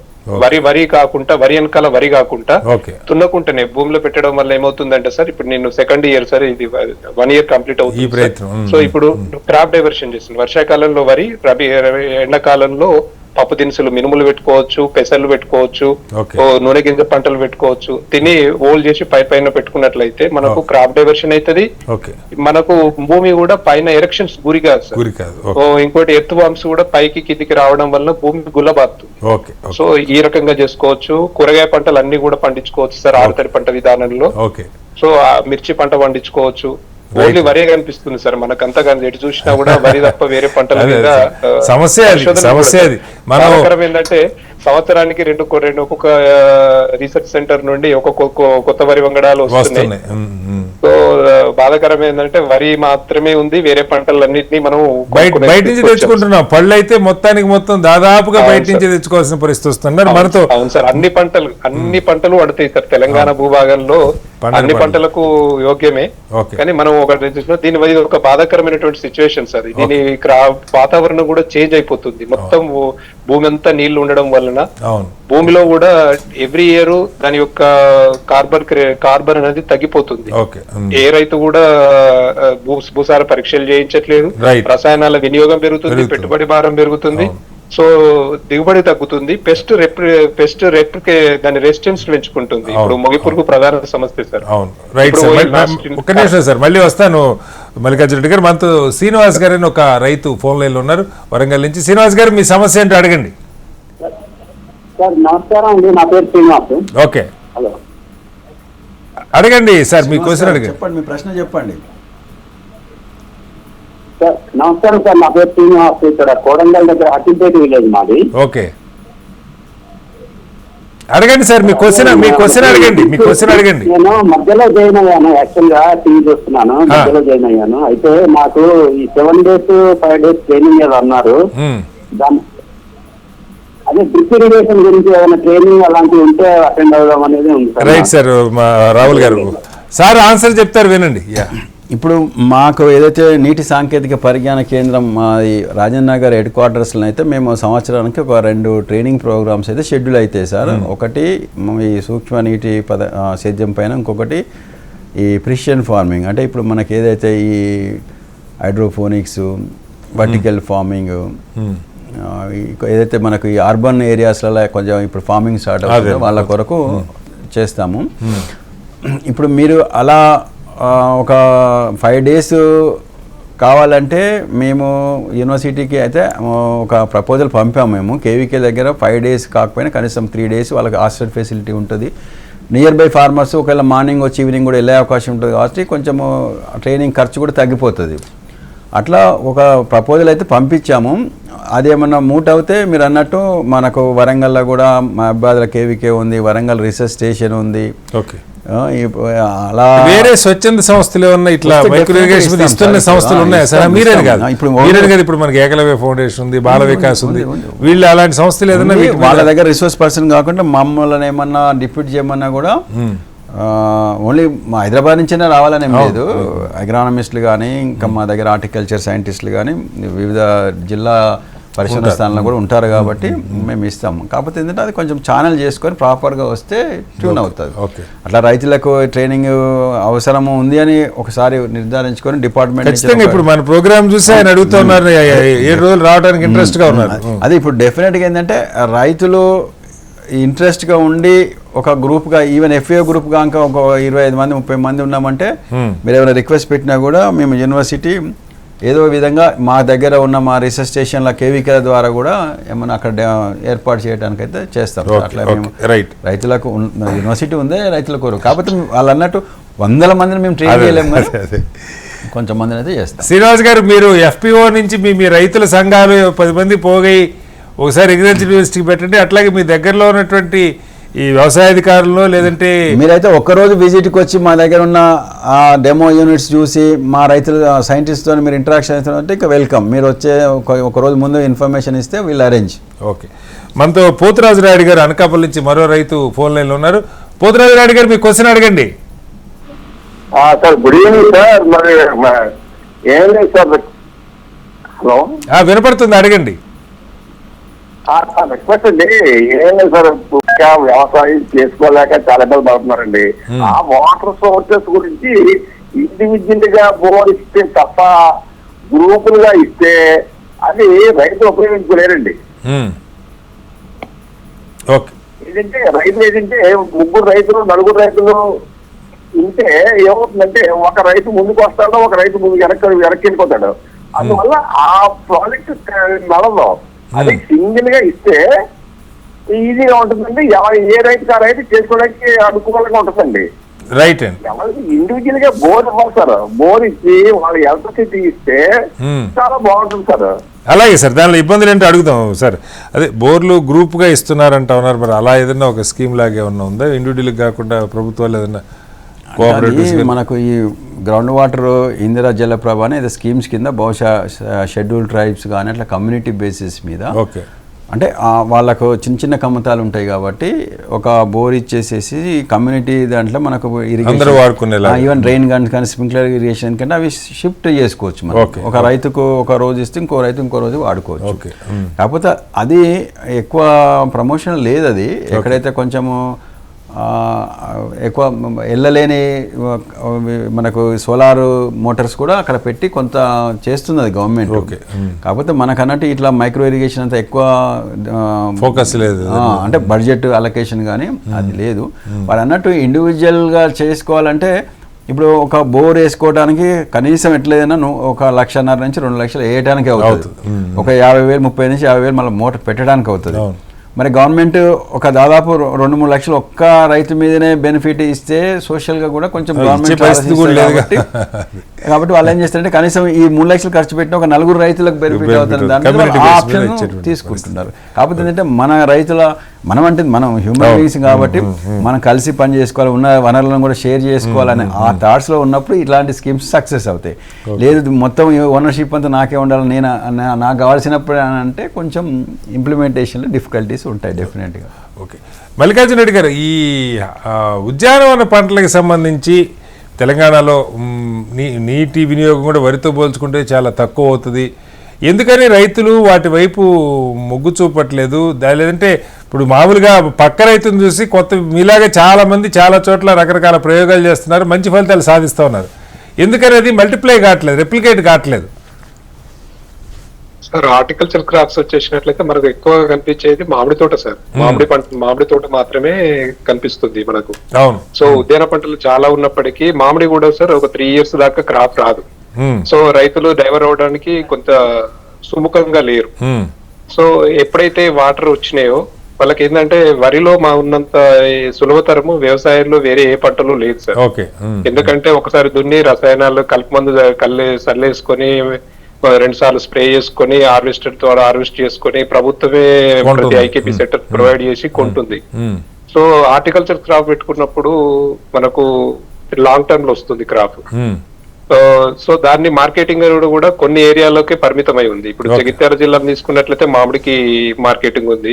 ఇప్పుడు అదే వేరే పెద్దపల్లి జిల్లాలో సాగు చేసినటువంటి రైతుకి ఇబ్బంది, అంటే ట్రాన్స్పోర్ట్ అనేది లేదు. మళ్ళీ ఇంకొకటి ఏంటంటే అది అష్యూర్డ్ లేదు సార్. మామిడి తోట కూడా మీరు తీసుకున్నట్లయితే ఇప్పుడు మామిడి మన దగ్గర ఉన్నటువంటి ఎక్కువ కనిపించేటటువంటి పండ్ల తోట మామిడి తోట. దానిలో మనకు ఆ టైంలో పండుగ ఒక సమస్య ఉంది, తేనెమంచు పురుగు ఎవ్రీ ఇయర్. ఒకప్పుడు సార్ ఒక 7 years బ్యాక్ 2 times స్ప్రే చేస్తే సరిపోయేది. ఇప్పుడు 10 times స్ప్రే చేస్తున్నాడు సార్. సో దాని వల్ల ఏమైతుందంటే ఈ సకింగ్ పెస్ట్ వలన ఈ పురుగుల యొక్క తీవ్రతతోటి సో హార్టికల్చర్ క్రాప్ కు ముందుకు వెళ్ళలేకపోతున్నాం. సో చాలా అదొక డ్రాబ్యాక్ ఉంది సార్. నా నుండి చిన్న రిక్వెస్ట్ ఏంటంటే సార్, ఇప్పుడు మనం ఏదైనా కూడా సార్ ఒక సెంటర్ ఆఫ్ ఎక్సలెన్స్ అనేది రైతుకు అవగాహన కలపాలంటే ప్రభుత్వం చేయాల్సింది ఏంటంటే, ఇప్పుడు మన ఈ జిల్లాకు ఒక సెంటర్ ఆఫ్ ఎక్సలెన్స్ ఉండాలి సార్. ఒక రైతుకి కరీంనగర్ జిల్లాలో ఈ పంటలు, ఇప్పుడు పామాయిల్ ఉంది, పామాయిల్ సక్సెస్ఫుల్ గా మనకు ఇంత ప్రొడక్షన్ వస్తుంది, 7 years తర్వాత మీకు 10 టన్నుల దిగుబడి వస్తుంది, మామిడి తోట ఇవి పెడితే ఇంత ఈల్డింగ్ వస్తుంది, సో మన ఏరియాలో ఇంత పంట తీయగలుగుతున్నాం అనేది ఇప్పుడు కేవీకేల ద్వారా కానీ ఆర్ఆర్ఎస్ గానీ ఎక్కడైనా కూడా అక్కడనే ఉండి రైతుకి అందుబాటులో డ్రిప్ ఇరిగేషన్ కూడా మైక్రో ఇరిగేషన్ ఎంత సక్సెస్ఫుల్ గా ఉన్నాం.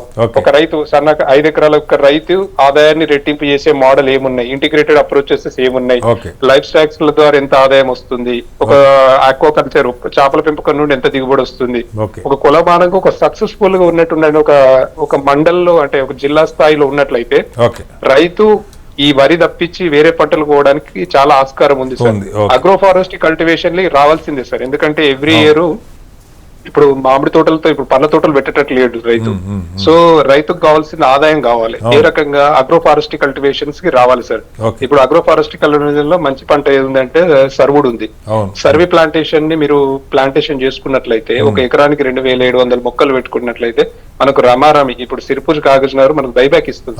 ఇవన్నీ కూడా ప్రభుత్వాల దగ్గర ఒక జిల్లా స్థాయిలో ఉన్నట్లయితే రైతు ఆ క్రాప్ డైవర్షన్ చేసుకుంటాడు. చెట్లు పెట్టుకుంటే నీకు కోతుల సమస్య ఉండదు, ఒకవేళ అడవి పందుల సమస్య ఉన్నా కూడా నువ్వు అది ఓవర్కమ్ కావచ్చు. ఒక అన్సూర్ ఇన్కమ్ 3 సంవత్సరాల తర్వాత 3 లక్షల రూపాయలు నీకు ఇన్కమ్ వస్తుంది అనేటువంటి ఒక మోడల్ ఫార్మ్స్ మనకు జిల్లా స్థాయిలో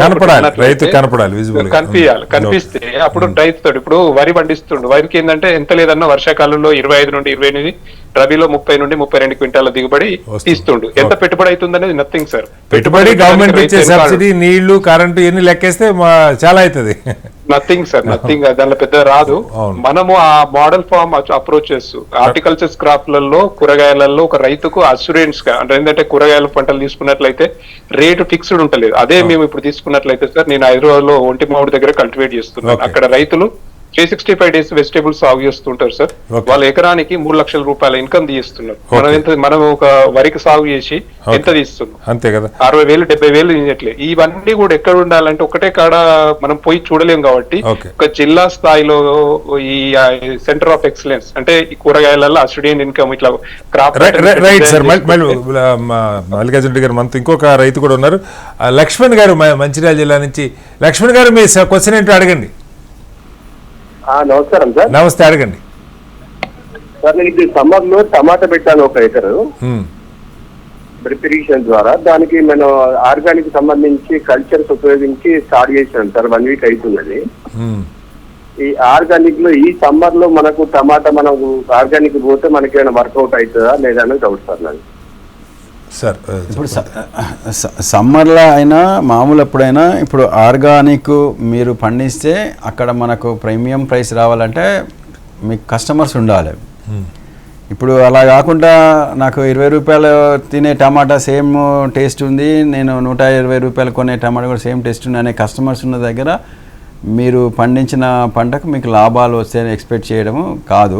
అలా మనకు సిటీకి దగ్గర ఉంటే కొంచెం కన్జ్యూమర్స్ అవేర్నెస్, ఇప్పుడు ఈ మాల్స్లలో వాళ్ళు లేబుల్ చేసి ఇది ఆర్గానిక్ అని చెప్తున్నారు కాబట్టి కొంత మీకు ఫెచ్ అవుతుంది. మీరు మంచిర్యాల ఉన్నా ఇంకెక్కడ ఉన్నా కూడా మీరు గాంక అది మార్కెట్ ఇక్కడ ఏదైతే ఈ మాల్స్ కానీ ఎక్కడ మీరు టైప్ చేసుకొని పంపిస్తే కొద్దిగా మీకు బెనిఫిట్ ఉంటుంది. అట్లా కాకుండా మీకు లోకల్గానే అక్కడే సేల్ చేసుకున్నా అంటే మీరు పెట్టిన శ్రమకు తగిన ఫలితం అయితే రాదు. ఎందుకంటే మనము ఇంకా అంత జర్మన్ కానీ ఇంకా వెస్ట్రన్ కంట్రీస్ లాగా మనకంటే మన యొక్క సరాసరి మన లభ్యత మనీ లభ్యత కూడా తక్కువ కాబట్టి ప్రతి కస్టమర్ ఇంకా అంత అవేర్నెస్ ఎవరంటే కొంత సిటీలో మీరు అన్నట్టు సిటీలో పెరిగింది సార్, పెరిగింది.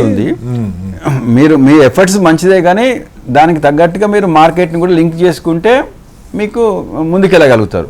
ఓకే, అట్లా రైట్. మా మల్లికార్జున అడిగారు ఇప్పుడు, మా లక్ష్మణ్ గారు అడిగింది కొంత ఆర్గానిక్ ఫార్మింగ్ వైపు కూడా రైతులు బాగా మొగ్గుతున్నారు. అయితే అమ్ముకోవడానికి సంబంధించి చాలా ఇబ్బందులు చెప్తున్నారు. ఇప్పుడు ఆయన స్పెసిఫిక్గా చెప్పారు, సమ్మర్లో ఆర్గానిక్ పెడితే ఏ రకంగా ఉంటుంది, 1 ఎకర్లో ప్రయత్నం చేస్తున్నా అన్నారు. ఎట్లా ఉంది వాటి టమాటా సీజన్ బట్టి? ఇవాళ అయితే 100 రూపాయలకి సిటీలో 5 కేజీలు అమ్ముతా ఉన్నారు ఈరోజు. ఎలా ఉంది?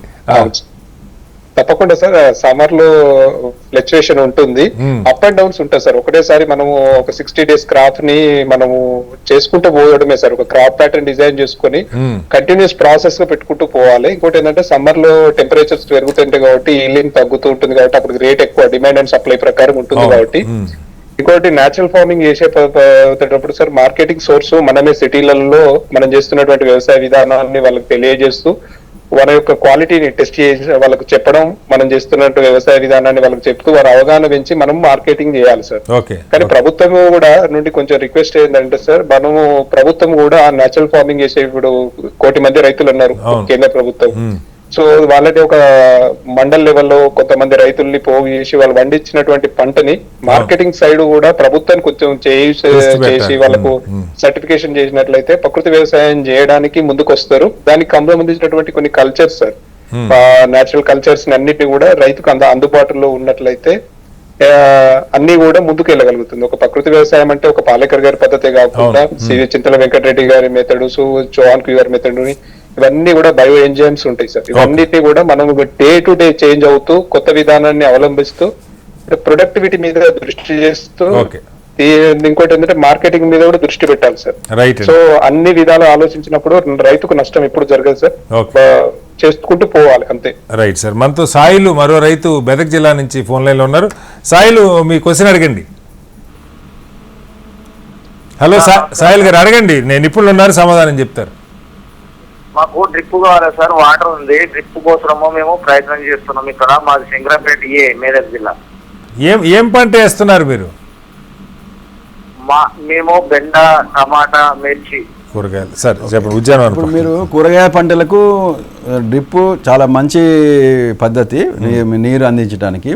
అయితే మీకు దగ్గరలో ఉన్న హార్టికల్చర్ అధికారిని, ఒకవేళ మీకు మండలానికి ఒకవేళ అయితే హార్టికల్చర్ అధికారులు ఉండారు, డివిజన్ లెవెల్ ఉంటారు. కాకపోతే మీ అగ్రికల్చర్ అధికారి కూడా ఎంఏ అంటారు కదా, మండల అగ్రికల్చర్ ఆఫీసర్ ద్వారా కూడా మీరు అతన్ని సంప్రదించవచ్చు. అతని దగ్గరికి మీకు సంబంధించిన మీ భూమి పట్టాదారు పుస్తకము, సర్వే నెంబర్సు, మీ ఆధార్ కార్డు ఇంకా మీరు అతనికి సమర్పిస్తే ఆ పోర్టల్ ద్వారా మీరు రిజిస్టర్ అవుతారు. ఫస్ట్ మీరు ఒకవేళ షెడ్యూల్ కాస్ట్, షెడ్యూల్ ట్రైబ్కి సంబంధించినో మీకు సబ్సిడీ 100% కాబట్టి మీ జేబు నుంచి ఏం ఖర్చు లేకుండా కూడా దాదాపు మీకు 12.5 ఎకరాల వరకు మీకు ఈ బిందు సేద్యం. ఒకసారి పోర్టల్ నుంచి అప్లై చేసుకుంటే సుమారుగా ఎంత టైం పడుతుంది సార్ ప్రభుత్వాల నుంచి రావడానికి? అంటే వాళ్ళు ఇప్పుడు ప్రయారిటైజ్ సార్, ఇప్పుడు వాళ్ళ లిస్ట్ అయిన ఫార్మర్స్కి అందరికీ వాళ్ళ దగ్గర ఉన్న అలొకేషన్, ఇప్పుడు వాళ్ళ దగ్గర కూడా మళ్ళీ డిస్ట్రిక్ట్ లెవెల్ అలొకేషన్ ఉంటాయి. టోటల్గా వాళ్ళ దగ్గర ఉన్న ఒక 100 crores అలొకేషన్ ఉంటే డిస్ట్రిక్ట్ లెవెల్ ఎంత అప్లికేషన్స్ వచ్చినాయో చూసుకొని కొన్ని క్లియర్ చేస్తుంటారు. ఓకే. ఇప్పుడు లాస్ట్ 2 years బడ్జెట్ ఫ్లో లేదు కాబట్టి ఇప్పుడు మొన్న కొంచెం అలొకేషన్ అయింది, ఇప్పుడు కొన్ని క్లియర్ అయిపోయినాయి, మళ్ళీ తీసుకుంటున్నారు. ఇప్పుడు మీరు అప్లికేషన్ లాగిన్ అయిన తర్వాత మీకు మెసేజ్ వస్తుంది, మీకు సక్సెస్ఫుల్గా మీరు లాగిన్ అయినారు. మీ దగ్గరికి మీ నంబర్కు కాల్ చేసి కంపెనీ వాళ్ళు మీకు ఏదైతే ఆ ఏరియాకు ఎన్పానల్ అయి ఉన్న మైక్రో ఇరిగేషన్ కంపెనీ వాళ్ళు మీ ఏరియాను, అంటే మీరు ఏదైతే నీటి వసతి, మీ భూమి, మీరు వేసుకునే పంటలు, ఆ వివరాలను సేకరించి మొత్తం ప్లాన్ ఇచ్చేసేసి గవర్నమెంట్కి సబ్మిట్ చేస్తారు డిపార్ట్మెంటు. దాని ప్రకారము మీకు సబ్సిడీ కాంపోనెంట్ కింద ఉంటే మీరు ఏదైతే కట్టవలసిన 10% మార్జిన్ ఉంటో అది కట్టిన తర్వాతనే ముందుకెళ్తుంది ఫైలు. ఓకే. మామూలుగా సార్, అంటే నేను సరే ప్రభుత్వ సబ్సిడీ మీద ఆధారపడే రైతులు కొంతమంది నిజంగా ఆసక్తి ఉండి ఒకసారి పెట్టుకుందాం, ఆర్థికంగా పెట్టుకోగలిగిన రైతులు ఉన్న దగ్గర సుమారుగా ఇప్పుడు ఈ డ్రిప్ ఇరిగేషన్ సెటప్ ఎకరాకి ఎంత ఖర్చు అవుతుంది? ఇప్పుడు మనకు మామూలుగా ఈ కూరగాయ పంటలకు కానీ లేకపోతే మనకు ఈ ధాన్య పంటలు మనకు ఏదైతే ఒక 2 నుంచి 3 ఫీట్ల వరుసలలో వేసుకునే పంటలకైతే మనకు 60 నుంచి 70,000 అవుతాయి ఎకరానికి, ఒక ఎకరానికి. దాన్ని బట్టి ఉంటుంది. ఇప్పుడు మనకు ఫర్టిలైజర్ ట్యాంక్ కావాలి అంటే కొంచెం పెరుగుతుంది. ఓకే. ఇప్పుడు మొదట చెప్పినప్పుడు మల్లికార్జున రెడ్డి ఒక మాట చెప్పారు, జంటసాల పద్ధతి అని. ఓకే. అంటే మనకు డ్రిప్ ఇరిగేషన్లో ఏదైతే కాస్ట్ ఉందో ఈ లాటరల్ కాస్ట్ మనకు నీటి వచ్చిన తర్వాత మన పంట వరుసలకు ఆ నీరు డిస్ట్రిబ్యూట్ చేయడానికి లాటరల్స్ ఉంటాయి. ఓకే. ఈ లాటరల్ కాస్టే దాదాపు మనకు ఎకరంలో ఒక 30% దీనిదే ఉంటుంది. ఓకే. ఇప్పుడు ప్రతి పంటకు మనం ఒక లాటరల్స్ వేసిన వల్ల కాస్ట్ పెరిగిపోతుంటుంది. ఓకే. అట్లా కాకుండా ఈ 2 సార్లను మనం కొంచెం దగ్గరికి చేసి ఓకే. అంటే మనం పంట మొక్కలు అన్నీ ఉంటాయి, కాకపోతే వెడంగా కాకుండా 2 సార్లను కొంచెం దగ్గర చేసి రెండింటికి కలిపి ఒకే లాటరల్ ద్వారా మనం నీళ్ళు ఇవ్వగలిగితే ఒక 25 నుంచి 30% మనకు ఏదైతే మనకు ఎకరానికి అయ్యే ఖర్చులో తగ్గించుకోవచ్చు. రైతులు ఇప్పుడు మొత్తం ప్రభుత్వం లేకుండా చాలా మంది ప్రోగ్రెసివ్ ఫార్మర్స్ అధికంగా పెట్టుకోగలిగిన వాళ్ళు పెట్టుకోవడానికి మార్గం ఉంది. అది నేను అందాజుగా ఖర్చు ఎంత అవుతున్నది సన్న చిన్నకారు రైతులకు మనం 5 ఎకరాల అతనికి కనీసం ఒక 70,000 ఎకరా కూడా 3 లక్షలు 4 లక్షలు పెట్టలేరు కాబట్టి అక్కడ గవర్నమెంట్ కొంచెం ఇంటర్వ్యూన్ అవుతుంది. సరే, సురేష్ గారు అనంతపూర్ నుంచి మరో రైతున్నారు. సురేష్ గారు మీ ప్రశ్న అడగండి. అడగండి. నమస్తే సురేష్ గారు, మీ క్వశ్చన్ అడగండి, సమాధానం చెప్తారు సార్. సార్ మాకు మా గ్రౌండ్ వాటర్ 150 ఫీట్ల పైన పడింది సార్. మాకు ఫ్లోరైడ్ ఎక్కువ వస్తుంది సార్. ఫ్లోరైడ్ ఎక్కువ ఉంటే మీరు డెఫినెట్గా డ్రిప్ ఇరిగేషన్ ఒక్కటే సొల్యూషన్. లవణాలు కొంచెం ఎక్కువ ఉన్నా కూడా మన పంటలకు సూక్ష్మ సేద్యం పద్ధతిలో, అది కూడా ఓన్లీ డ్రిప్ ఇరిగేషన్. మీరు స్ప్రింక్లర్ ఇచ్చినా కూడా ఈ స్ప్రింక్లర్ ఏం చేస్తాయి, నీళ్లను మనం వర్షం మాదిరిగా పైకి వెళ్ళి చల్లుతాం కాబట్టి ఈ ఆకులపైన పడ్డది 1-2 తళ్ళకి ఏం కాదు. కానీ మీరు ఒక సీజన్ మొత్తం ఈ స్ప్రింక్లర్ ఇరిగేషన్ చేస్తే మీ ఆకులు ఏమవుతాయి, మెల్లగా తెల్లబడిపోతుంటాయి. మనకు సున్నం తేటగానికి వచ్చినట్టు సర్క్యులర్గా వస్తాయి. కాబట్టి ఫ్లోరైడ్స్ ఎక్కువ ఉన్నా మనకు సాల్ట్స్ ఎక్కువ ఉన్నా కూడా కొంతవరకు మన పంటలు పండించాలంటే డ్రిప్ ఇరిగేషన్. ఎందుకంటే ఇంతమంది మల్లికార్జున గారు చెప్పారు, ఎప్పుడు ఒక ట్రికిల్ బై ట్రికిల్ డ్రాప్ అక్కడ పడుతుంటుంది కాబట్టి ఆ నీళ్ళల్లో ఉన్నా కానీ భూమిలో ఉన్నా కానీ లవణాలు కిందికి వెళ్తా ఉంటాయి, వేరే కిందికి వెళ్తుంటాయి. కాబట్టి వేరే ఏమి కూడా నష్టం లేకుండా పంట ఎదుగుదల ఉంటుంది. అలా మనం ఈ ఫ్లోరైడ్ ఉన్న నీళ్ళను మనకు భూమి మీద పెట్టినా స్ప్రింక్లర్ మీద పెట్టినా కూడా మన పంట ఎదుగుదల తగ్గిపోతుంది, భూమి కూడా కొంచెం పాడైపోయే అవకాశం ఉంటుంది. ఓకే. మల్లికార్జున రెడ్డి గారు, ఇప్పుడు ఇందాక సార్ చెప్పారంటే ఈ రైతులు సొంతగా డ్రిప్ ఇరిగేషన్ పెట్టుకుంటున్న వాళ్ళు కానీ ఇంకొక పద్ధతి చెప్పారు, 2 బళ్ళని దగ్గరకు తెచ్చి పెట్టే పద్ధతి. అంటే దీనివల్ల బహుశా అంటే అన్నే మొక్కలు ఇంకా కొన్ని సందర్భాల్లో మొక్కలు కూడా ఎక్కువ పెట్టుకుంటానికి అవకాశం ఉందా, ఎట్లా లేదంటే స్పెసిఫిక్గా ఇంతకే అని కన్ఫైన్ అవ్వాలా, ఏం చెప్తారు? డ్రిప్లో కూడా ఖర్చు తగ్గడానికి మార్గాలే ఉన్నాయి.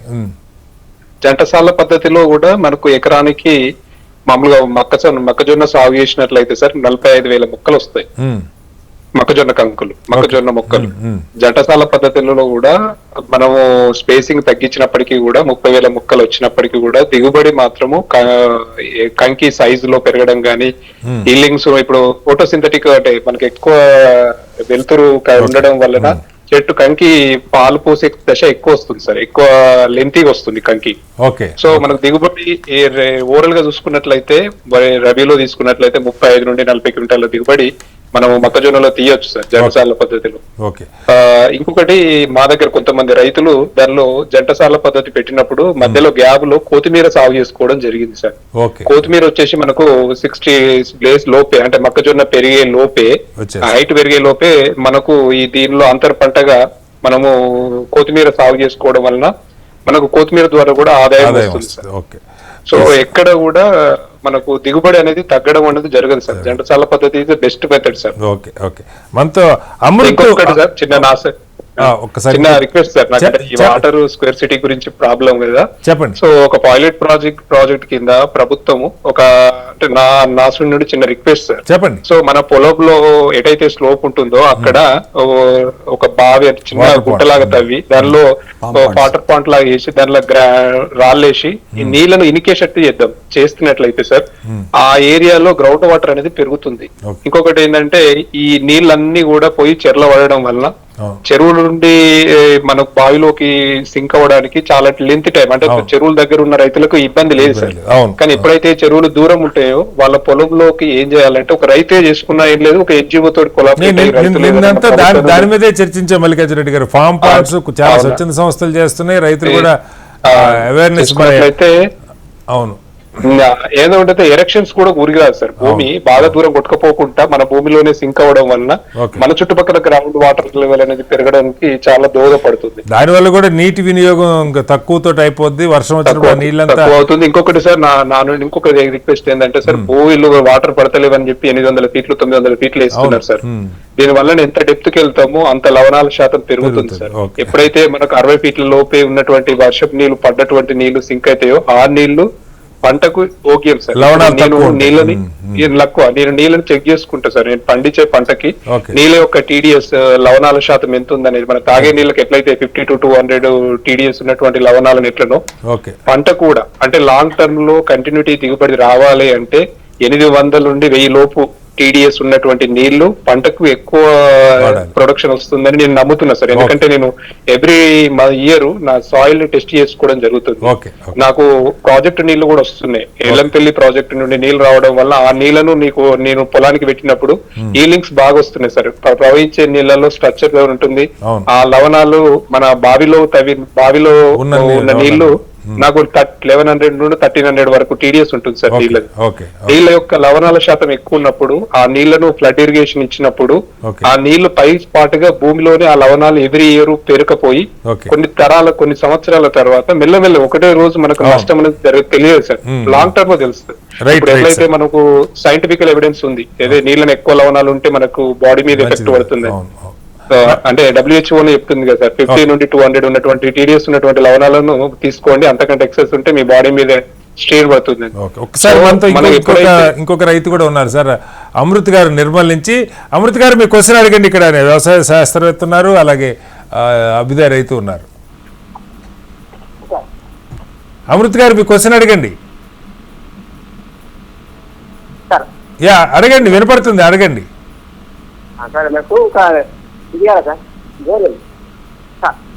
కమ్యూనిటీ బోర్వెల్ అంటే ఎస్సీ వాళ్ళు ఎస్సీ సార్. కమ్యూనిటీ బోర్వెల్ కావాలంటే 2-3 అంటే ఎస్సీలు పక్కన లేరండి. కొంచెం పెద్దగా అడగండి, మీ క్వశ్చన్ వినపట్లేదు స్పష్టంగా. కమ్యూనిటీ బోర్వెల్ కావాలంటే రైతులు ఎస్సీ కావాలా? కమ్యూనిటీ బోర్వెల్ అంటే ఇప్పుడు మీకు ఏదైతే నేను ఇంతకుముందు చెప్పానో, ఇప్పుడు కొన్ని స్కీమ్స్ గవర్నమెంట్ ఆఫ్ ఇండియా ఉన్నాయి. ఇందిరా జలప్రభ స్కీమ్ కానీ, లేదా ఇప్పుడు గ్రౌండ్ వాటర్ బోర్డు వాళ్ళ కింద మీరు ముఖ్యంగా అవి ఎక్కువ ఏంటంటే అన్హాబిటెడ్, అంటే కొంచెము ట్రైబల్ బెల్ట్స్ కానీ అక్కడ ఎక్కడైతే మనకు యాక్సెసిబుల్ ఉండరో అక్కడ ఒకలా మీరు ఒక గ్రూప్గా ఏర్పడితే ఒక డ్రిల్ చేస్తారు ఒక బోరు, దానికి కావాల్సిన ఈవెన్ సోలార్ ప్యానల్స్ అట్లా పెట్టి అక్కడ మీకు ఇరిగేషన్ ఫెసిలిటీ కల్పిస్తారు. కాకపోతే ఏంటంటే మీరు మీ SC/ST కార్పొరేషన్ ద్వారా కానీ, లేదంటే మీకు దగ్గరలో ఉన్న ఈ గవర్నమెంట్ ఏజెన్సీ ద్వారా రూరల్ డెవలప్మెంట్ ఉంటాయి కదా, వాళ్ళ ద్వారా మీరు అప్రోచ్ అవుతే ఆ స్కీములలో మిమ్మల్ని ట్యూన్ చేస్తారు. మనంతరం వాళ్ళు వచ్చి మీ దగ్గర బోరేస్తామని అయితే అట్లా ఉండదు జనరల్గా స్కీమ్స్లలో. ఇంకొక ఇది కూడా రాములు గారు, ఇది ఇందాక మనం ఈ డ్రిప్ ఇరిగేషన్కి సంబంధించి ఇప్పుడు క్రాప్ డైవర్సిఫికేషన్ చేయాలని మనం చెప్తా ఉన్నాం. మరి ఒకసారి ఈ పైపులన్నీ పెట్టుకున్న తర్వాత పంట మార్పిడి చేసినప్పుడు మరి వాటిని ఎలా అడ్జస్ట్ చేసుకోవాల్సి వస్తే అవే పైపులు సరిపోతాయా? ఆ పైపులు అంటే ఈ ఛానల్స్ లాగా వేస్తారు కదా వాటిని. ఇప్పుడు మామూలుగా మనకేంటంటే డ్రిప్ ఇరిగేషన్లో మనకు భూమిలో కొన్ని పైపులు ఉంటాయి, వాటిని మనం మెయిన్స్ అండ్ సబ్ మెయిన్స్ అంటాం. పైన మనకు భూమి పంట చాలా దగ్గర వేసి లాటరల్స్. ఈ లాటరల్స్ మనం ఏదైతే రైతు అనుభవంతో అతను పంట మార్పిడి చేసుకోవాలనుకుంటే, ఇప్పుడు మొక్కజొన్న వేసిన తర్వాత పత్తి వేస్తాడా, లేకపోతే మొక్కజొన్న వేసిన తర్వాత వేరుశనగ వేస్తాడా, ఇట్లా ఒక 2-3 పంటలకు అనుగుణంగానే మనము లాటరల్స్ డిజైన్ చేస్తారు. ఇప్పుడు సపోజ్ మనకు మొక్కజొన్న వేస్తే 60 సెంటీమీటర్ల చొప్పున ఒకటి వేస్తాము. మనకు 60 సెంటీమీటర్ల వేసింది ఇప్పుడు మనకు ఇంతకుముందు చెప్పినప్పుడు ఇప్పుడు ఐడెన్సిటీ కాటన్ ప్లాంటేషన్ కూడా సూటబుల్ అవుతుంది, ఈవెన్ సన్ఫ్లవర్ కూడా సూటబుల్ అవుతుంది. ఇలా ఒకవేళ మనకు వరుసల మధ్యలో కొంచెం దూరం ఎక్కున్నా కూడా ఒకసారి ఏం చేస్తామంటే ఇలా వేసుకున్నప్పుడు మనకు మొక్క మధ్యలో కొంచెం దూరం పెంచుతాం. మనకు అక్కడ అవగాహన ఏంటంటే మనకు ఒక ఎకరంలో ఎన్ని మొక్కలను మనం అందించగలుగుతున్నాం నార్మల్ స్పేసింగ్ పోయినప్పుడు. ఇలా కొంచెం మార్పిడి చేసినా కూడా అన్ని మొక్కల్ని అందించడానికి ఒకవేళ రోజ్ స్పేసింగ్ ఎక్కువ ఉంటేనో మొక్కల మధ్య దూరం తగ్గించి ఎక్కువ అకామిడేట్ ఇస్తాం. రోజ్ స్పేసింగ్ తక్కువ ఉంటే మొక్కల దూరం పెట్టి సో అలా మనం ప్రతి పంట మార్పినల్లో మన సిస్టమ్ మార్చుకొని వేయాలంటే అది చాలా లాటరల్స్ మార్చడం కుదరదు కానీ దానికి కూడుకున్న తగ్గట్టు పని. ఒకసారి భూమిలో నుంచి మనకు ఏదైతే ఈ లాటరల్ పైకి వస్తుందో అవంతా కూడా మళ్ళీ తీసి చేయడం అనేది ఆ డిజైన్ చేస్తున్నప్పుడే ఇది మొత్తం మనం ఏ క్రాప్ ఏమేమి వేస్తాం ఒకటి రెండు పంటలు దీని తర్వాత అనే దాన్ని తీసుకునే డిజైన్ చేస్తారు. మనతో ప్రభాకర్ అని మరో రైతు అనంతపూర్ నుంచి ఉన్నారు. ప్రభాకర్ గారు మీకు క్వశ్చన్ అడగండి. ప్రభాకర్ గారు మీ టీవీ ఆపేసి ఫోన్లో మీ క్వశ్చన్ అడగండి. ఓకే సార్, అడగండి. నమస్తే అండి. అడగండి సార్, క్వశ్చన్ అడగండి. అడుగుతున్నానండి సార్. నమస్తే అండి. నమస్కారం ప్రభాకర్ గారు, చెప్పండి. సార్ మనకు ఇరిగేషన్స్ వాటర్ లెవెల్స్ అన్ని ఓకే. ఫస్ట్ మన గవర్నమెంట్ ఇండియా ఒక మార్కెటింగ్ గురించి మనం ఆర్గానికా ఇన్ఆర్గానికా అది కాదు. కనీసం ఇంతమంది ఉన్నారు మన పొలిటీషియన్స్, ఎంపీ గారు ఉన్నారు ప్రతి కాన్స్టిట్యూన్సీ లోన. ఓ మార్కెటింగ్ డెవలప్ చేయకుండా పోతే రైతుకు రావాల్సిన కనీస ధర రాకుండా పోతే ఏ విధంగా పండించి కూడా మనం సరైన అవుతారండి ఫార్మర్కి. రైట్ అండి, ఓకే. అంటే ప్రభాకర్ గారు, ఇప్పుడు గవర్నమెంట్ ఏమి చేయట్లేదని కాదు, ఇక్కడ గవర్నమెంట్కి కూడా కొన్ని ఛానల్స్ ఉన్నాయి. ఇప్పుడు మనకు ఏదైతే అపడా అని ఉంది ఒకటి, మనకు అగ్రికల్చర్ ఆర్గానిక్ ప్రమోషన్ కొరకు ఉంటుంది.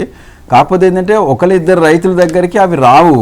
మీరు ఒక గ్రూప్ గాను, ఒక సెల్ఫ్ హెల్ప్ గ్రూప్ గాను, ఒక ఫార్మర్స్ ప్రొడ్యూసర్ ఆర్గనైజేషన్ కాకుంటే వాళ్ళు ట్యూన్ చేస్తారు. మీకు ఏ విధమైన పంట పండిస్తున్నారు, అది ఎక్కడ మార్కెట్ ఉంది, ఇప్పుడు విదేశాలకు పంపాలంటే ఇప్పుడు అక్కడ ఏ క్వాలిటీ పారామీటర్స్ ఉంటే మీ ప్రోడక్ట్స్ అక్కడికి వెళ్ళగలదు. అవన్నీ కూడా మీకు అవగాహన కల్పిస్తారు. అంటే ఇది ఎలా ఉంటుందంటే, ఒక ప్లాట్ఫామ్ మీద మనం వెళ్ళాలంటే ఫస్ట్ మన కనెక్టివిటీ రావాలి ఆ ప్లాట్ఫామ్ మీదకి వెళ్ళడానికి. ఆ కనెక్టివిటీ వస్తే మనకు దొరుకుతుంది, ఎక్కడెక్కడికి మనం చేసిన ప్రోడ్యూస్ పోతుంది. ఇప్పుడు మ్యాంగోస్ ఉన్నాయి, మ్యాంగోస్ దుబాయ్ ఎక్కడ పోవాలంటే వాళ్ళు పెస్టిసైడ్ రెసిడ్యూస్ ఎంత ఉండాలి, పెస్టిసైడ్ రెడ్యూస్ లేకుండా ఒక ఆర్గానిక్ గ్రో అయితే లోపల ఉన్న సుక్రోజ్ కంటెంట్ ఇవన్నీ కూడా వాళ్ళు చూస్తారు. ప్రోటోకాల్స్ కంపల్సరీ మన గవర్నమెంట్ దగ్గర ఉన్న వాటితో ఇక్కడ టెస్టింగ్ అయ్యి ఆ రిపోర్ట్స్ ఉంటేనే మనకు ఎక్స్పోర్ట్ చేసుకోవడానికి అవగాహన ఉంటుంది. అలా మనకి ఇప్పుడు ప్రభుత్వం నుంచి ఇంత ఎత్తున మనకు ఆర్గానిక్ ఫార్మింగ్, న్యాచురల్ ఫార్మింగ్ డబ్బులు ఖర్చు పెట్టి ఏం చేయట్లేదు కాదు, చేస్తున్నారు. కానీ ఇంకా మనం అప్రోచ్కు ఇంకా గవర్నమెంట్ మెకానిజం అంటే ప్రధానంగా FPO లాగా వాళ్ళకి సంఘం లాగా రాలేవు. యూనివర్సిటీ, మా యూనివర్సిటీ కూడా మల్లికార్జున రెడ్డి తెలుసు మనకు. ఇప్పుడు మ్యాంగో మీద మాకు జగిత్యాల ఇప్పుడు స్టార్ట్ చేసింది. ఏది ఒక ఇంక్యుబేషన్ సెంటర్ లాగా ఇలా రైతులు వాళ్ళ మ్యాంగో ప్రోడక్ట్స్ తెచ్చేసుకొని ఒకవేళ వాల్యూ అడిషన్ చేసి ఎక్కడికి తీసుకుపోవచ్చు. అలానే మనకు ఇప్పుడు వరంగల్ అయితే మేము చిల్లి మీద కూడా స్టార్ట్ చేస్తాం. మొత్తంగా కొన్ని ఇనిషియేటివ్స్ స్టార్ట్ అయినాయి. ఇది ఇవాళ రైతు పక్షం చర్చలో పాల్గొన్న రాములు గారికి, అలాగే మల్లికార్జున రెడ్డి గారికి, రైతులకి ప్రత్యేక ధన్యవాదాలు. రేపు మరో మళ్ళీ కలుద్దాం. అంతకు నమస్కారం, సెలవు.